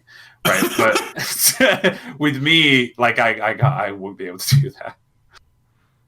Steve, did you manage to figure out the factory first time? I did. I'm going to come to its defense a little bit here and say that it is a nice change that we've somehow managed to get the original Resident Evil 3's remake, original Resident Evil 3's Dead Factory, mixed with Rupture Farms from Abe's Odyssey. And it actually, you know, on its own. In its own ecosystem, probably wouldn't be great, but I actually like it a lot when you juxtapose it against the rest of the village. As a place of, like, you know, flesh, metal, and concrete, it's ominous and scary and constantly making so much noise. And the enemies themselves are kind of, they remind me a lot. I'm not the first person to make this comparison. I'm sure I won't be the last. Very reminiscent of stuff from the newer Wolfenstein games. Which makes sense, you know, in that it's Nazi scientists. In this case, it's just a mad scientist, very much Frankenstein, which is on the male meat head. I mean, you get, I think it's the one place in the game you get an audio log from Heisenberg, and he's like been doing this for like 20 attempts. Everyone sees these soldiers on conveyor belts as successes. I think they're the refuse. I don't think they're even ones that work. I get the feeling that his quote-unquote metal army, the majority of the ones that you beat up as the player, are barely the only ones that work. He is that kind of mad scientist where he's cobbling stuff together and hoping it works. And I love that about this place. Like it's grinding, creepy, complex, and somewhat labyrinthian. And the fact that it's one of the most complex areas in the game, despite being near the quote-unquote end game of a player's exploration, it's like the most open area at the end, I think is a testament. Because a lot of Resi games, you get onto that like end run conveyor belt, and it's pretty much just run forward, shoot That's thing, true. pick up item. Whereas this place is not. It's surprisingly complex. Especially that little foundry area where you have to keep using the smelter or whatever you call to keep building things is really cool. Yeah. Excellent. Maybe a bit too much concrete and scrap metal, but otherwise, yeah, I liked it. Cool. All right. Well, and then you find the happy death tractor that reminds you of. Do you ever watch Brum as a kid? I don't know why, but it just reminds me of Brum. Little yellow death tractor. Yeah. Deus Ex Machina tank. Don't worry, I've got things to say about that. So we talked about all the settings, and we talked about the way they look generally, but let's just dig in a little bit more in terms of general aesthetics, visually and audio-wise, what stands out to each individual person, what you thought was good and what you thought was not so good. I've said a lot of what I've already had to say about this already. I agree with all you guys. The castle was a big highlight visually speaking. I like the factory, the way that it fits in. It's something different. The village is wonderful. The beginning is really brilliant for setting the tone. I don't think, and this is probably something for sort of near the end, I don't think this is the horror game that RE7 was. Of course not. It's much more action focused. We knew that going into it, of course. But the beginning is very tense. And I did some out loud screaming as things were creeping up on me. I got the jump scare from the crow hanging as well. I was very on edge pretty much immediately at the beginning of the game. So it's a testament to the atmosphere there. But in terms of visual stuff, I think this is up there in terms of best designs for the series overall. You've got the storybook, both the beginning and end of the game is really strong and different and cool. The cutscenes look good, especially the ending cutscenes are just strikingly good looking. And if you haven't bought what is like 120 pieces of concept art in this game to buy with the in-game currency, definitely go through it, because not only is there loads of like cool information that you could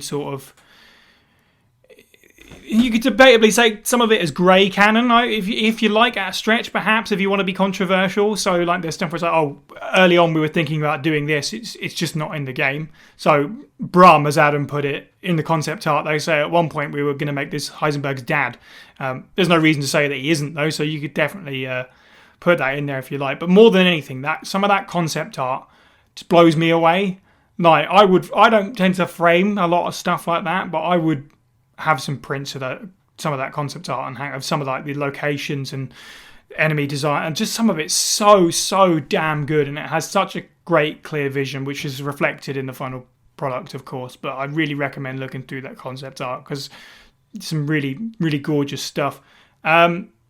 James, what do you think about this game from a visual perspective? I know that's a big question, but I have managed to put it down into a concise paragraph. Oh, I look forward to it. But to build on what you said as well, like I'm actually going to be doing a stream soon where I'm going to go through all the concept art and stuff. Oh, awesome. So because I've just unlocked it all, I have not touched it because I want to go through with everybody the concept art of the game and like the little figures and stuff and the little nuggets like that.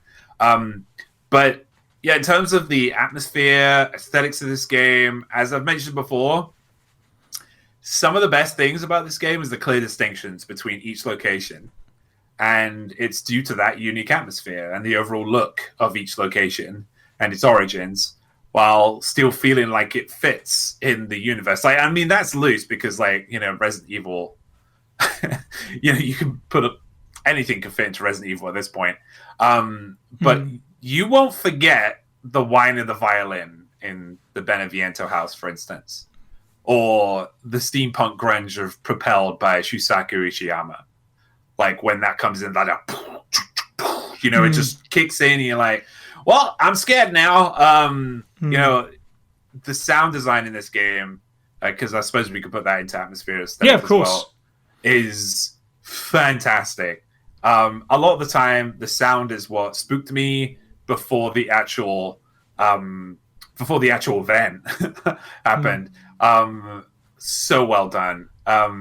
Yeah, and like the filter of each location as well. Every location has a different filter. It all feels very unique. It's been meticulously chosen, and like kind of, you know, and it's like they've messed with the atmosphere, so it feels unique. And yeah, so I could goes due to these things and with the locations as well. Like, I was completely immersed fully in this story.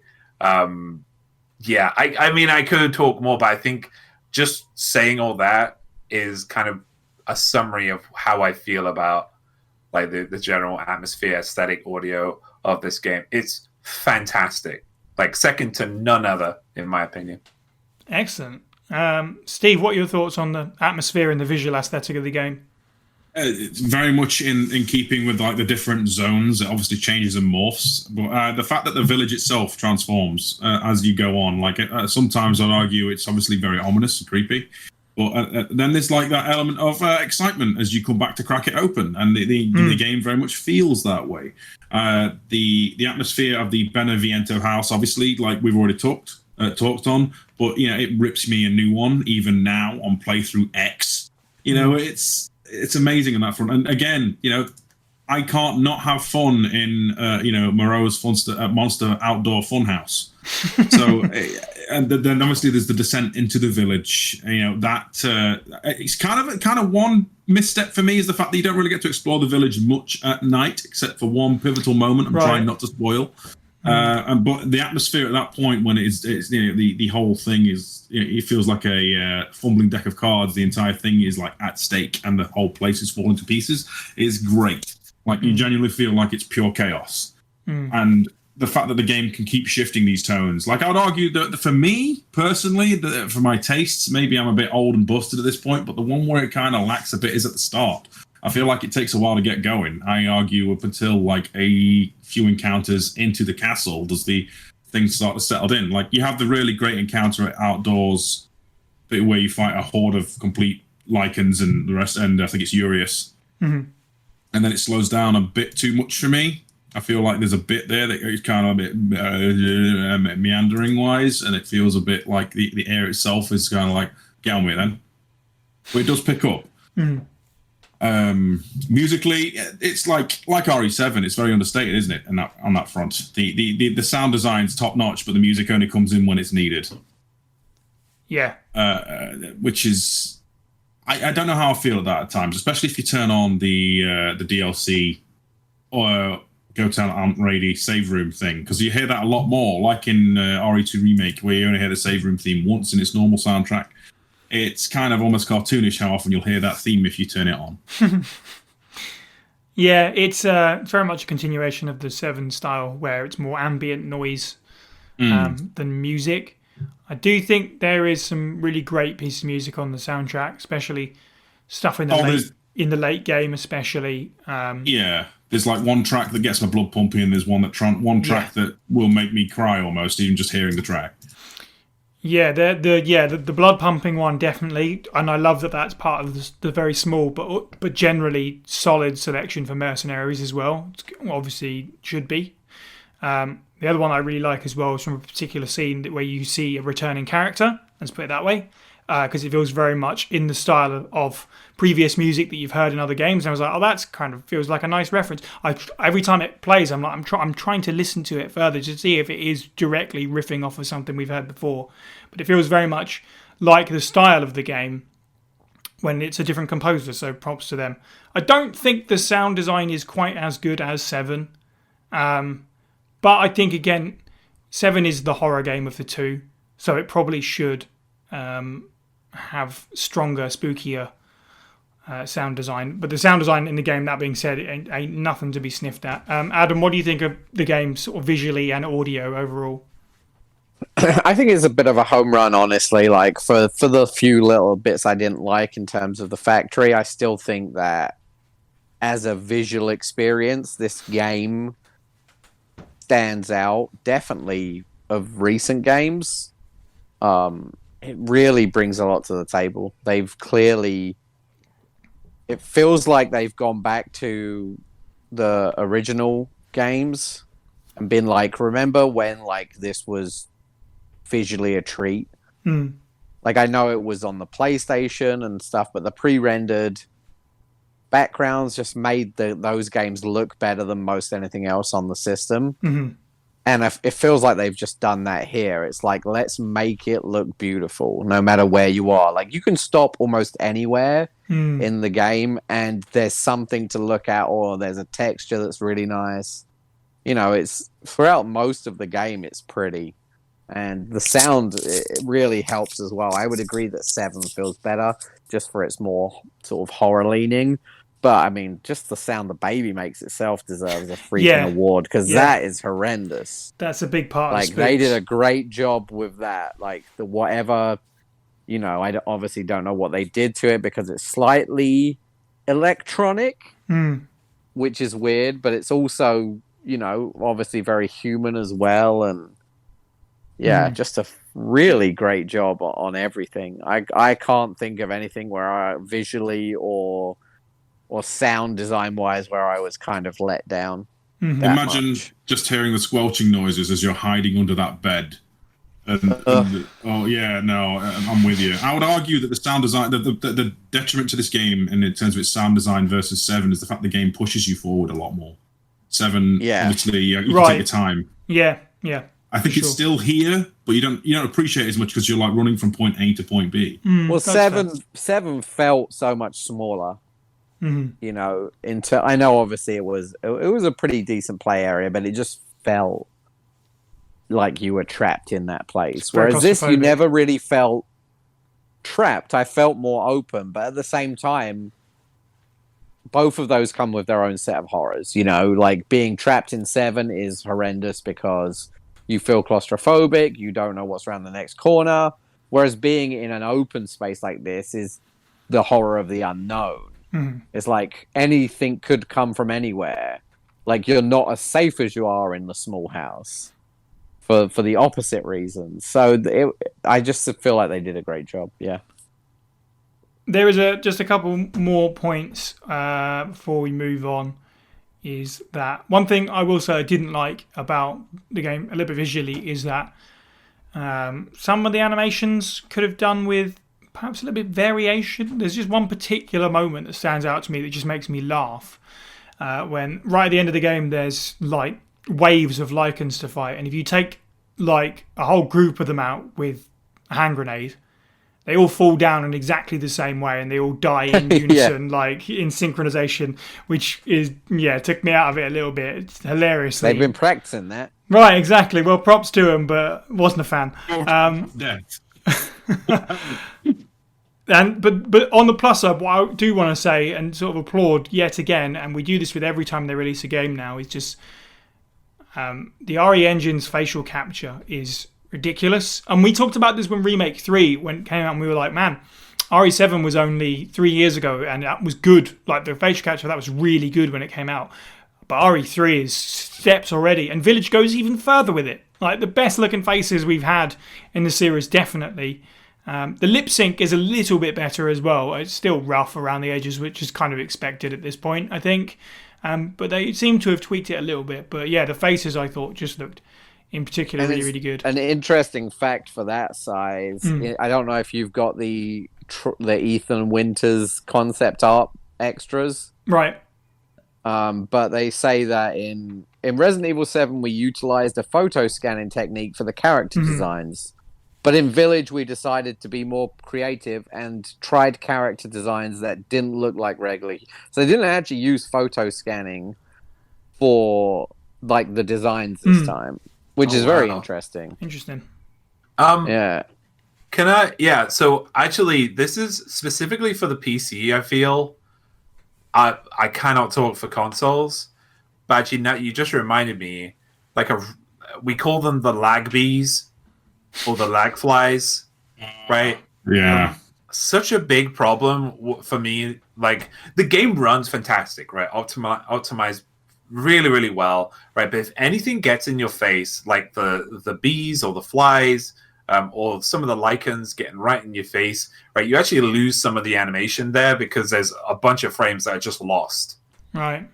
And it was super like it took me out.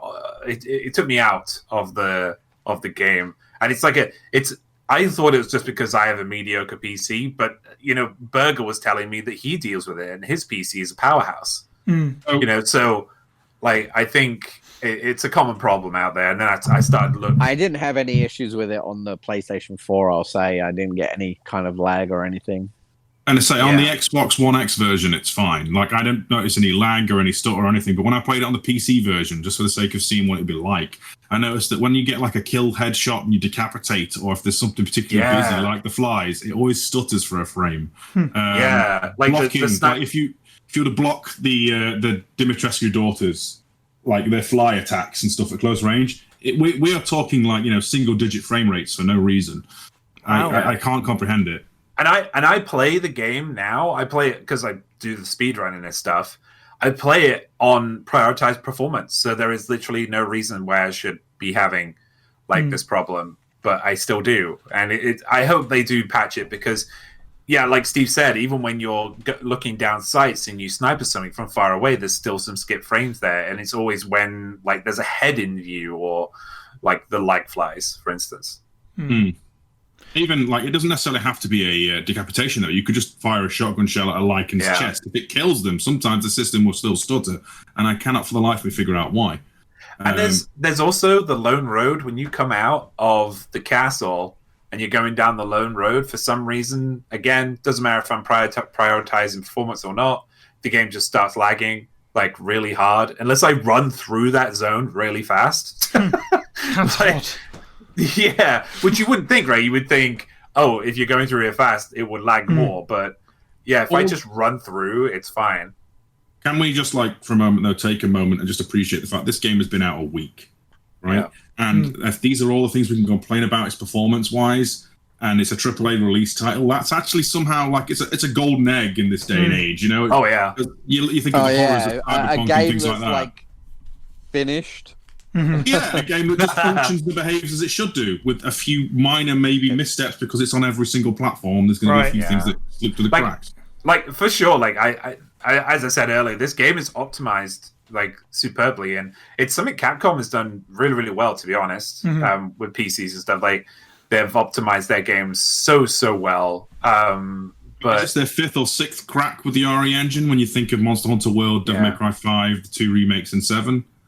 I was actually just going to say what's so good about that as well is that they clearly care about that kind of thing, because when you look at something like, and this is getting a little bit off track maybe, but the RE engine on Switch, that's a thing now, and that's obviously a much less powerful system than not just current generation Xbox and PlayStation, but it's less powerful than Xbox One and PS4. And its first attempts in Japan, you can get RE7 as a streaming game, so you basically just download a key to access it online and stream it from a server. And they've evolved that to the point where the latest Monster Hunter game is Switch exclusive and sold like hotcakes. So I'm guessing it runs perfectly. James, you would know. But... It runs like a treat. I've never had a problem graphically. So they definitely know what they're doing. And again, Steve, to back up what you're saying as well, this isn't just a PlayStation 5 and Xbox Series X game. We all played this on previous gen, quote unquote, if you like, or previous gen and a half in Xbox One X case. And generally didn't have any problems. When I was sprinting around the castle on my speedrun playthrough, there were a couple of moments where I got to a door and it would dip down to black and come immediately back up, where it was sort of unloading an area and loading a new one. Fair enough. The game's a lot bigger than RE7 in terms of general scope. As we were just saying, RE7's a bit more claustrophobic and smaller. So, okay, that's fair enough. I can forgive that. And I had a little bit of... winded, it's blinking. Exactly, he's just taking a break. And his eyes weren't focusing, I guess, because I had a little bit of texture popping in when I was getting closer to things, but nothing like wildly distracting at all. And the only other thing is when you're in some of the elevators to areas, they take quite a long time. It's especially hilarious when you're on your way to the factory, because you get on that bridge and turn around and realise you really only dropped like 2 feet, but it takes like a full minute. But in terms of the fact that it's across different generations, I take no issue with that, absolutely. And the fact that once I finally do get a PS5, I get my free upgrade. How can I complain about that? Woo! So let's talk about gameplay, on the subject of which, Man, we're already this far in and we're talking about gameplay. This can be good fun.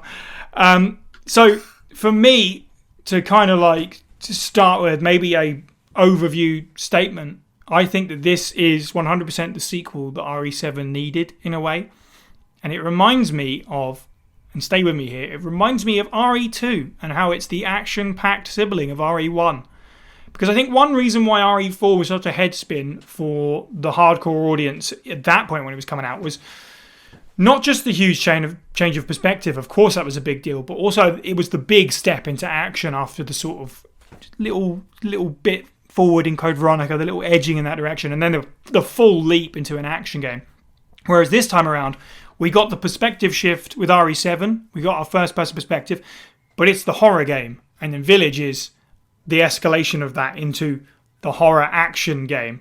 And I think that really, really helps. If we'd have started with Village, probably would have had a very different reaction in general to this game, people at large, but I think it's really helped because we sort of laid the groundwork with 7. Adam, how do you feel about the gameplay for Village? Generally, I don't really have any too much negative to say about the gameplay. It's replayable, you know, as sort of evidenced by everyone, I think, playing it a few times at least, and it's a lot of fun to play.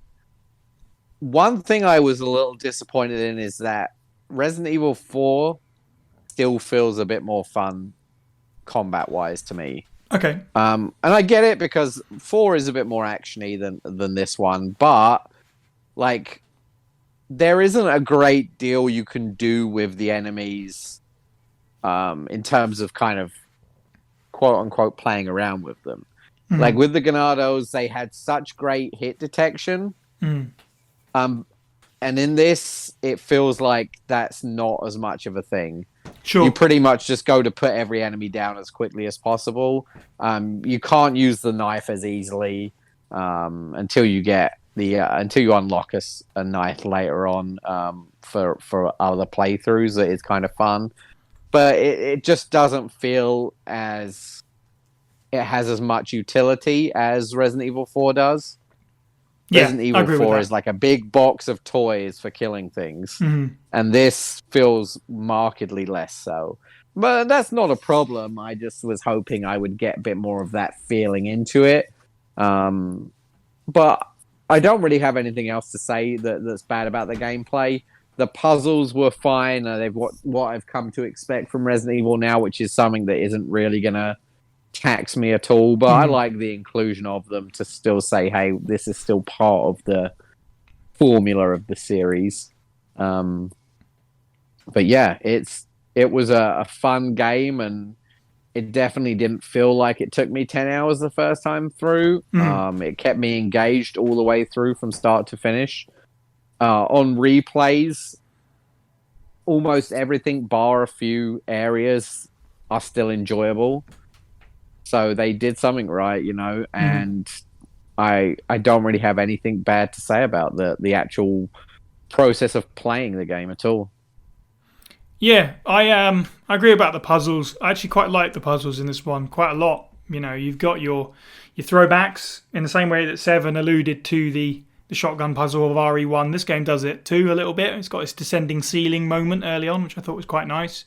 But it's got the whole gambit of what you kind of want out of puzzles from Resident Evil for me. You know, finding codes in the location to input somewhere. You've got sort of brand new environmental puzzles. I mean, they're not new. Like games have been doing them for the longest time, but I don't think Resident Evil has done them quite like this. Like shooting the bells, that's one thing, and I quite like that little room. But the one where you sort of have to, or several ones where you have to push the fire torches around was actually kind of cool and different. I don't think we've seen something quite like that in Resident Evil before. And more than anything, I like the fact that there was one where you had to use an enemy to set it. Yeah, that took me a moment. Which was quite cool. That took me a moment to get it, to be honest. But yeah, like areas like that, those puzzles that are kind of optional, I really like as well, because it's so easy to just like, they could have just had you come out of the village and be like, here's your treasure map, they're over there somewhere. Go and fight some enemies, get the treasure, done. Like, but no, they actually came up. Actually, there's a gameplay gripe I have. You just reminded me of it. Okay. Being locked out of areas before knowing, luckily for me, like my first run is never my like completionist run. My very first run is just to get the story. But I was very upset because I didn't realize that I was like, how do I open this gate to get the stone slab? That should be on me to do. Like, that's Resident Evil. I need to work out how to open this so that I can get that. The fact that it just opens automatically for one part of the game, and if you don't go there, then it closes again, is it really annoyed me. Because I was like, oh, now I don't get that. Yeah. I have to play the whole game again. That's definitely a problem. And there are certain goats in areas that you will, like, only do once. So say you're going up the elevator to fight Heisenberg. I think there's a goat in that elevator. And if you miss it, which is hard to do with a machine gun, but if you do miss it, you have to play that whole game through again to get the opportunity to get that. Well, no, with in the elevator in particular, just go back down a floor and then come back up again and shoot it. No, isn't there one in the elevator actually going up to Heisenberg? By Duke's presence not actually being in the elevator anymore, is in fact the same elevator. Right, okay.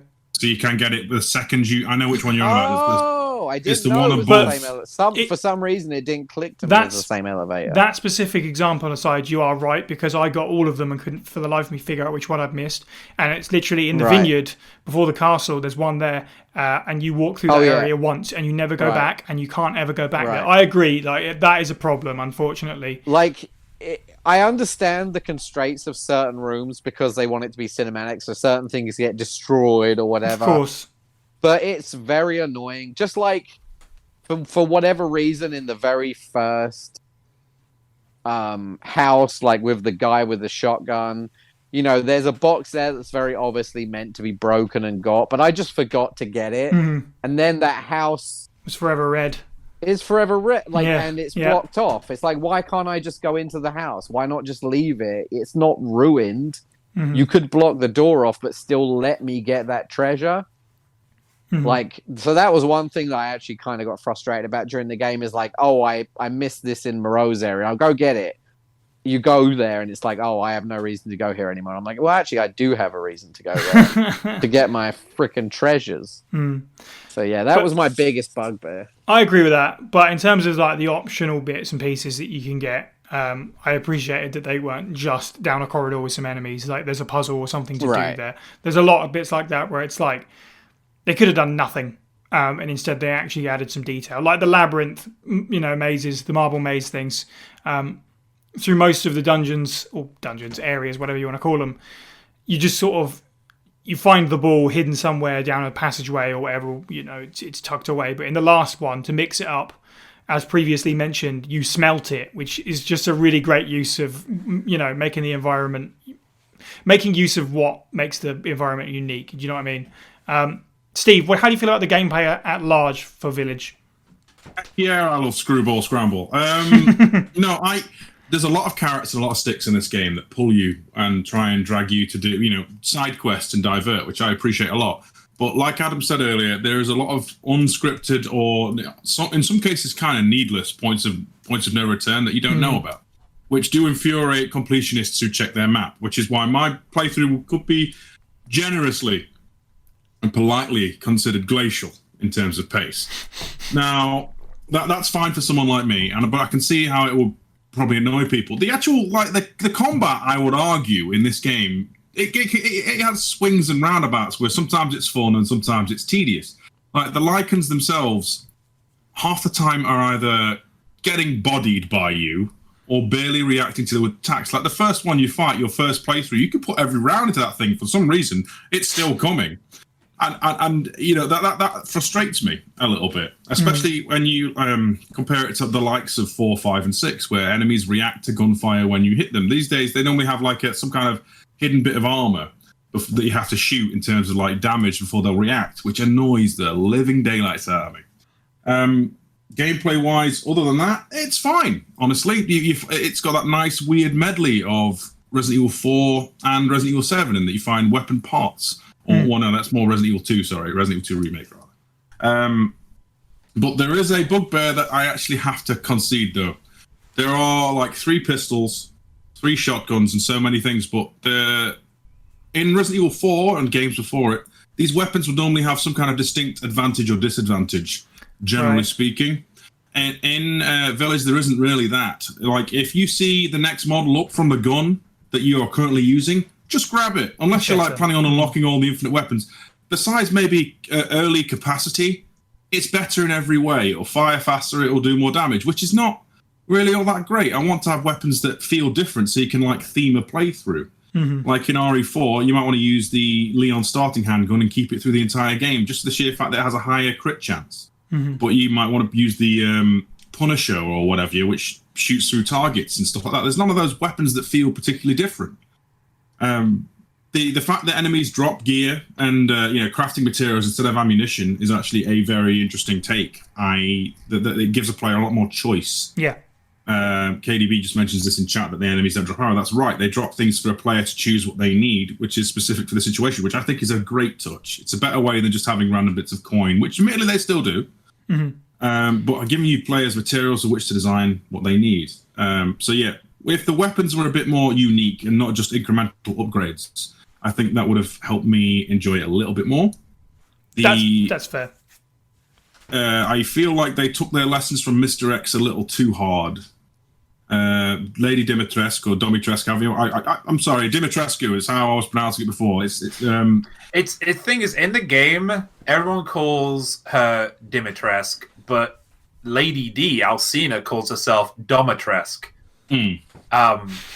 So the tall lady, right? She feels very. She isn't scripted. I actually watched a video pre-podcast. She's got like some points where she'll warp near you, but generally she's roaming the castle by herself. Or while her daughters, they tend to stay in like smaller zones of interest.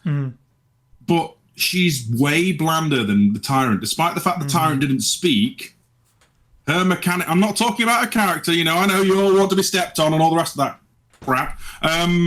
Oops, sorry, I've said crap. But mechanically speaking, she just stands there and there's a giant wall. And you just block it and then you walk around her.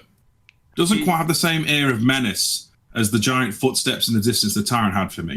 Like, you'll occasionally hear her heels in the distance. It just feels like very toned down. She'll barb you with words before she does anything else. And also, usually it's the same words, like stupid man thing. And the what is it? The entire line of Dimitrescu, because of you and all that. I heard that many times.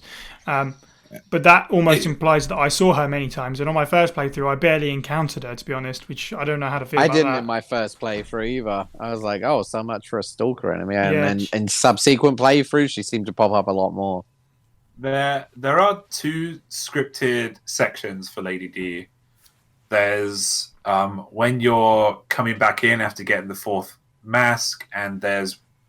when you get the iron key, she appears somewhere near you. Yep. She's always in the castle bit when you get the iron key. Yeah, but I would have liked, kind of, OG RE3 mechanics where you got something, because she's a rich lady, man. Well, you could down her and take something. Yeah, give me some loot. You can make her readjust her hat. I love that. You can make her brush off her dress. In terms of coming across as an eminent, powerful figure, sure, but she doesn't really do much gameplay-wise. No, which is kind of what I'm getting at. The Tyrant has that almost persistent, ominous menace. Yet you can down him. Nemesis, you can down him too. But it just feels like she's got, she can swear, she can insult you, and she can swipe at you. You'll probably block one and be emotionally crippled by the other, and then walk by. Yeah, it's a weird one because personally speaking, for me, I'm a little bit tired of the stalker thing, I guess. So I don't mind too much. Sometimes you'll show up and be a little bit irritating, but I guess I'm okay with it. But that's from a personal thing where I could take a break from the stalker thing for a little bit personally. But I can see also why some people are irritated, because she does seem to have a little bit less presence. What I will say, I haven't checked this for myself, but I saw this on another server. Somebody pointed out with excellent use of photo mode. There's that line that I mentioned, in fact, where she's upset about the fact that you've killed all 3 of her daughters. if you happen to get right up close to her, or use photo mode, I suppose, to just adjust area of view, an amazing touch visually. You can see tears in her eyes when she says that. I was like, what an unnecessary, amazing detail. Are they red though? They're not, unfortunately. She's not crying tears of blood. She's not that metal, unfortunately. Castlevania? Bloody tears? In terms of the general gameplay loop, I can see where you're coming from in terms of some of the combat being a little bit frustrating, perhaps. I'm still at the point now, and I don't know if this will ever change, but I'm at the point now where in a big combat situation, I still get a little bit tense. Like when I'm like squeezing the trigger, I just like my body just sort of tenses up. I really enjoy the gameplay of this, and I know I've said before that RE4 is. I know you're not like cutting it down. I just wanted to say that RE4 wasn't. Down. RE4 wasn't like massively my jam, but this appeals to me on an action perspective. I'm having a lot of fun with mercenaries, even if I suck at it. I'm really enjoying just running around taking stuff out. But you're right about the weapons as well, for sure. It's just it's a weird thing that I have got. I didn't really block much in RE7, but in this I feel like, my God, how powerful is Ethan's broken hand? You can block Sturm's charge and shove him to one side. This man could block a nuclear blast, as long as it's not in a cutscene. Like, in a cutscene, it's made of wet cake, but in gameplay, raw steel. That hand can block some stuff. It's ridiculous. I think that, the weapon's not being impactful enough in the early game, and the fact that this is the one other minor complaint. And believe it or not, I do like Village. Guys, I played it a lot. Is the fact there's 3 zombies, basically, but they're all the same, just with different outfits. Yeah, that's fair. You've got the, I can't remember the name that is. They've got like a particularly unique name in the castle. Then you find some basic. That's the one. Yeah.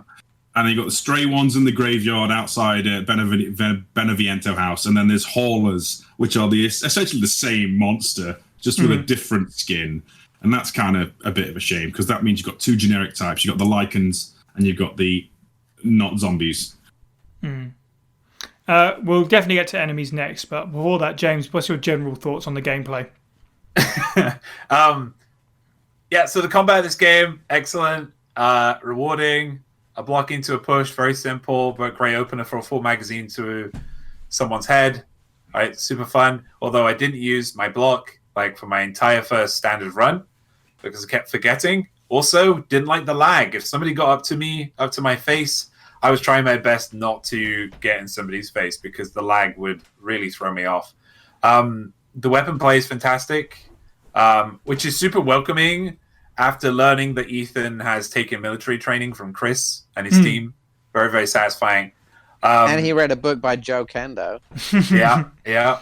Also, I have also something negative to say about this game that nobody else has mentioned yet. The crafting and menu select is passable, but not fantastic. Yeah, it's a little confusing. Even on my first run, I barely used the crafting mechanic as well, other than making a couple of apple juices to pour on myself. And the but the item select for key items. I used it so much. Oh, but the item select could have been better for key items and stuff. The inventory system is great, and I love that return to RE4. Let's see everybody's tidiest inventories, please. Yeah, that ain't me. You want to go tidier than mine. Also, I stop every time I pick something up, I got to stop and rearrange it. And on that note, that was one of the worst challenges for me to get. Don't rearrange or stack anything. I was sweating for the 2 hours I played it. I was like, oh God, I just want to move stuff. It looks horrible. No, it's okay. So a little tip for everybody wanting to do the slob one, because I got it really easily. So complete your first playthrough, then get any infinite weapon, doesn't matter, right? Every time you go back, you get to the Duke, just sell your ammo, right? And you're good.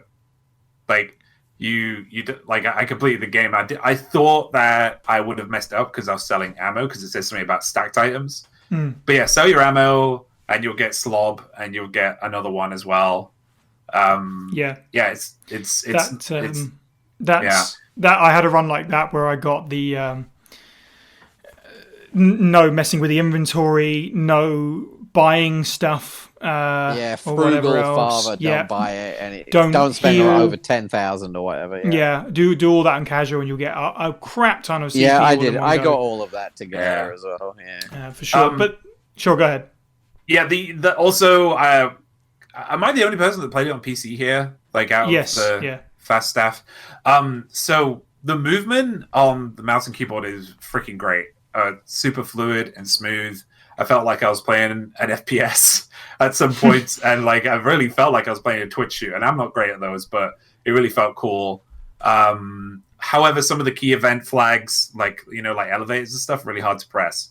Some of them don't like pop in when they should. Yeah, actually, that's another gripe. Good memory, James, for me there. A lot of the stuff to pick up or press was very, very camera sensitive. Yeah. When you're trying to speed it, it can be very annoying. Yeah, it's super frustrating. Like, especially, so there's one particular point where the first time I ever died to the baby was when I was doing a speed run, and so you can do, I'm not sure on the other difficulties, but you can just stand at the door when you put the fuse in, and you just wait for the elevator to come. However, if you wait too long, like, the baby will come into the elevator and eat you. So there was a point where I quick turn and I could press the frickin' button, right? And it just came into the elevator because I couldn't see it. It wouldn't pop up. And they ate me. So some last little points on that, because we sort of brought up the challenges. I think it goes without saying that this game is very replayable. As Adam mentioned, we've all done it many times, and the big challenge list is a good reason for that. I think the challenge list is really solid this time around. There's a lot to do. Plus mercenaries, as we touched on very briefly as well, is a thing. Happy with that. And I suppose that sort of leans into sort of the conversation about length. We don't really need to go into it because it's just kind of a stupid argument, to be honest. Not every game needs to be 60 hours. And this sort of adds to that, because it's all I've played all week, and I'm sure that's true of everyone as well. So that says a lot right there. And one other minor thing that I just wanted to mention before I forgot, and it's not necessarily gameplay related, but it is related to the menu. Just another one of those brilliant touches where Capcom didn't have to do anything, but they did. Ethan's little journal of what's been going on, and his little sketches. Fantastic. I loved that so much. What brilliant touch. Just like some more perspective. I actually hadn't even known about that. I was playing through last night, and I paused it, and like I opened up the map menu and like pressed something, and it went across to the journal when I was in the middle of a speed run. But I was like, "Oh, sweet, this is here." So that's something I'm going to go back to and it's read cool. through. I'm very excited. The little sketches. I know we're not on characters yet. But the fact that Ethan is a masterwork craftsman with a pen, like just another feather in that man's cap. Okay, do anything.